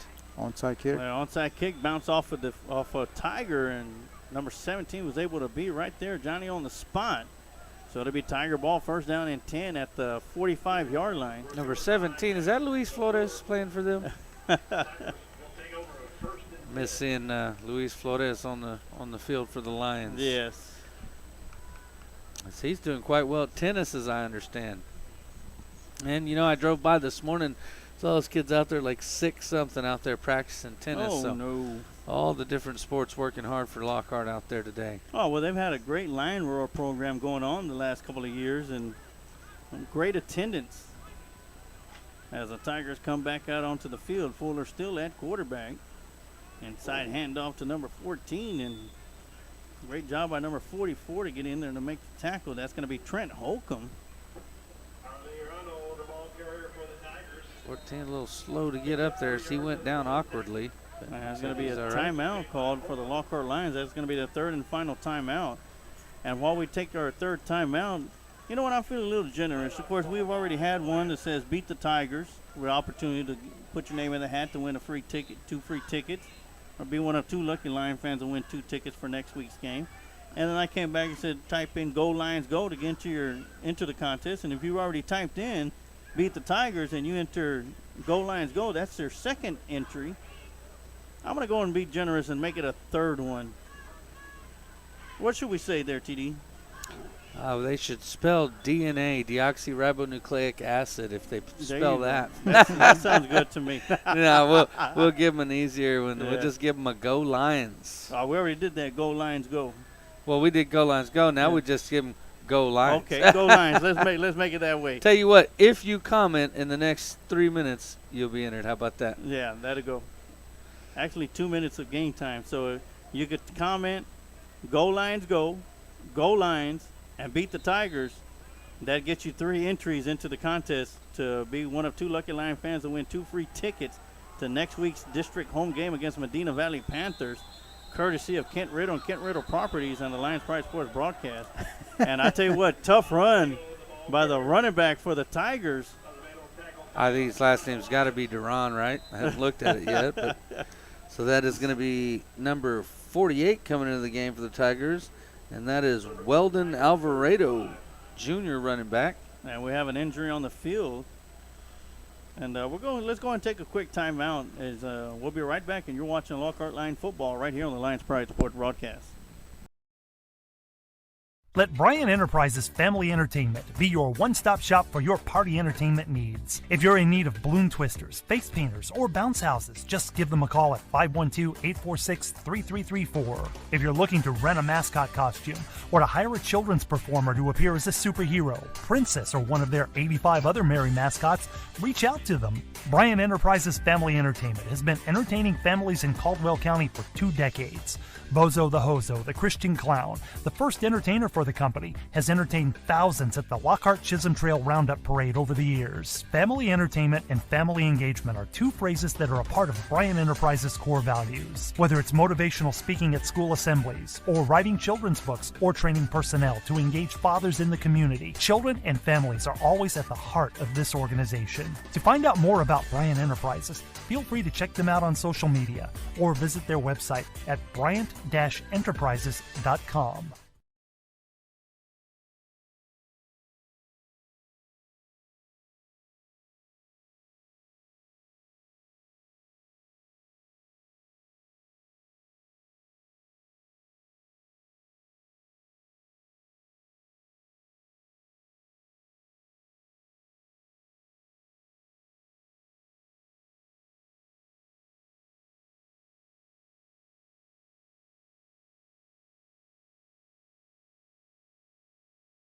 All right, we were back from the Lockhart Lion timeout, the injured timeout, as the young man was able to get up and walk off the field.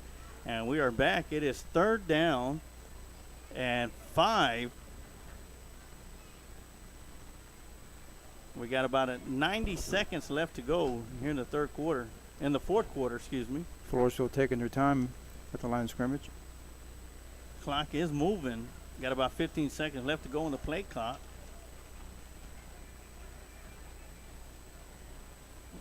Tigers, all they need is 1 first down, and they're going to be stopped short of about 2 yards. Lockhart has no timeout, so they cannot stop the clock. So it'll be 4th down and 2. As Deontay Jackson comes up with the stop.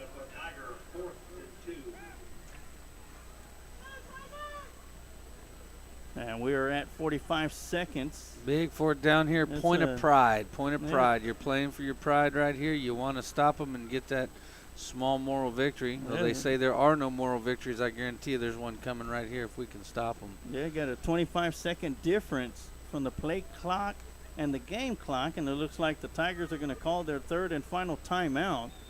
And they do with 26 seconds left to go here in the Active Jiu-Jitsu 4th quarter. And once again, I want to remind everybody at the conclusion of this game, we're going to take about a 1-minute break. And when we come back, we're going to have your Recon Athlete post-game show. We're going to have your Recon Athlete players of the game. As we talked about it here during the last break. We won't let you know who it is, but we'll let you know as soon as we can.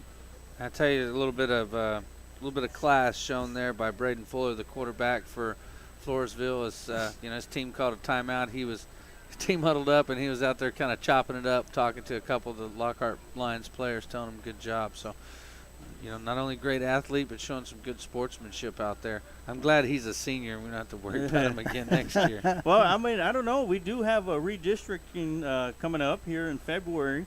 Realignment. Yep. Yeah, realignment. There we go. Realignment. Well, I tell you what, this ain't college, and he ain't getting a 5th year. I tell you that. So. And I tell you what, we're already set up to go as a Lions Pride Sports broadcast. We'll be at the San Marcos office doing a live show for the realignment show. Please give us some Austin teams. Yes, and we'll be there to let you know what district Lockhart will be in before anybody else finds out. Give us back Johnson and Travis. Here we go, 4th down and 2. Inside handoff, and the Tigers going to pick up the first down, and that's all they needed, as the clock is going to run down. We're at 20 seconds, so as soon as they reset the sticks, they'll restart the clock, and they've restarted it. The Tigers will not have to run another play, and that's going to do it here at Floresville, Texas, as the Lockhart Lions go 0-2 in district play. 2-5 overall, and the Floresville Tigers move to 6-1 overall and 1-1 in district play. And we're going to take a quick timeout, and we'll be right back for your Recon Athlete postgame show right here on the Lions Pride Sports Broadcast.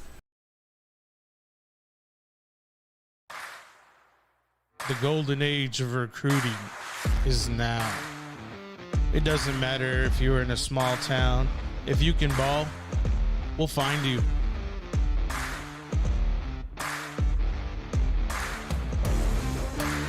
When you dominate there, your 5-star talent can't be questioned. Dance that dance.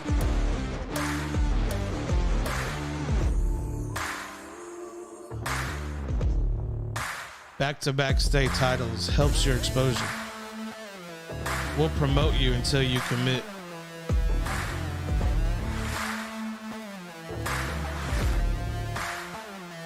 Speed is what they desire, and when you're a legacy to speed, you leave no doubt. It's fun to be fast.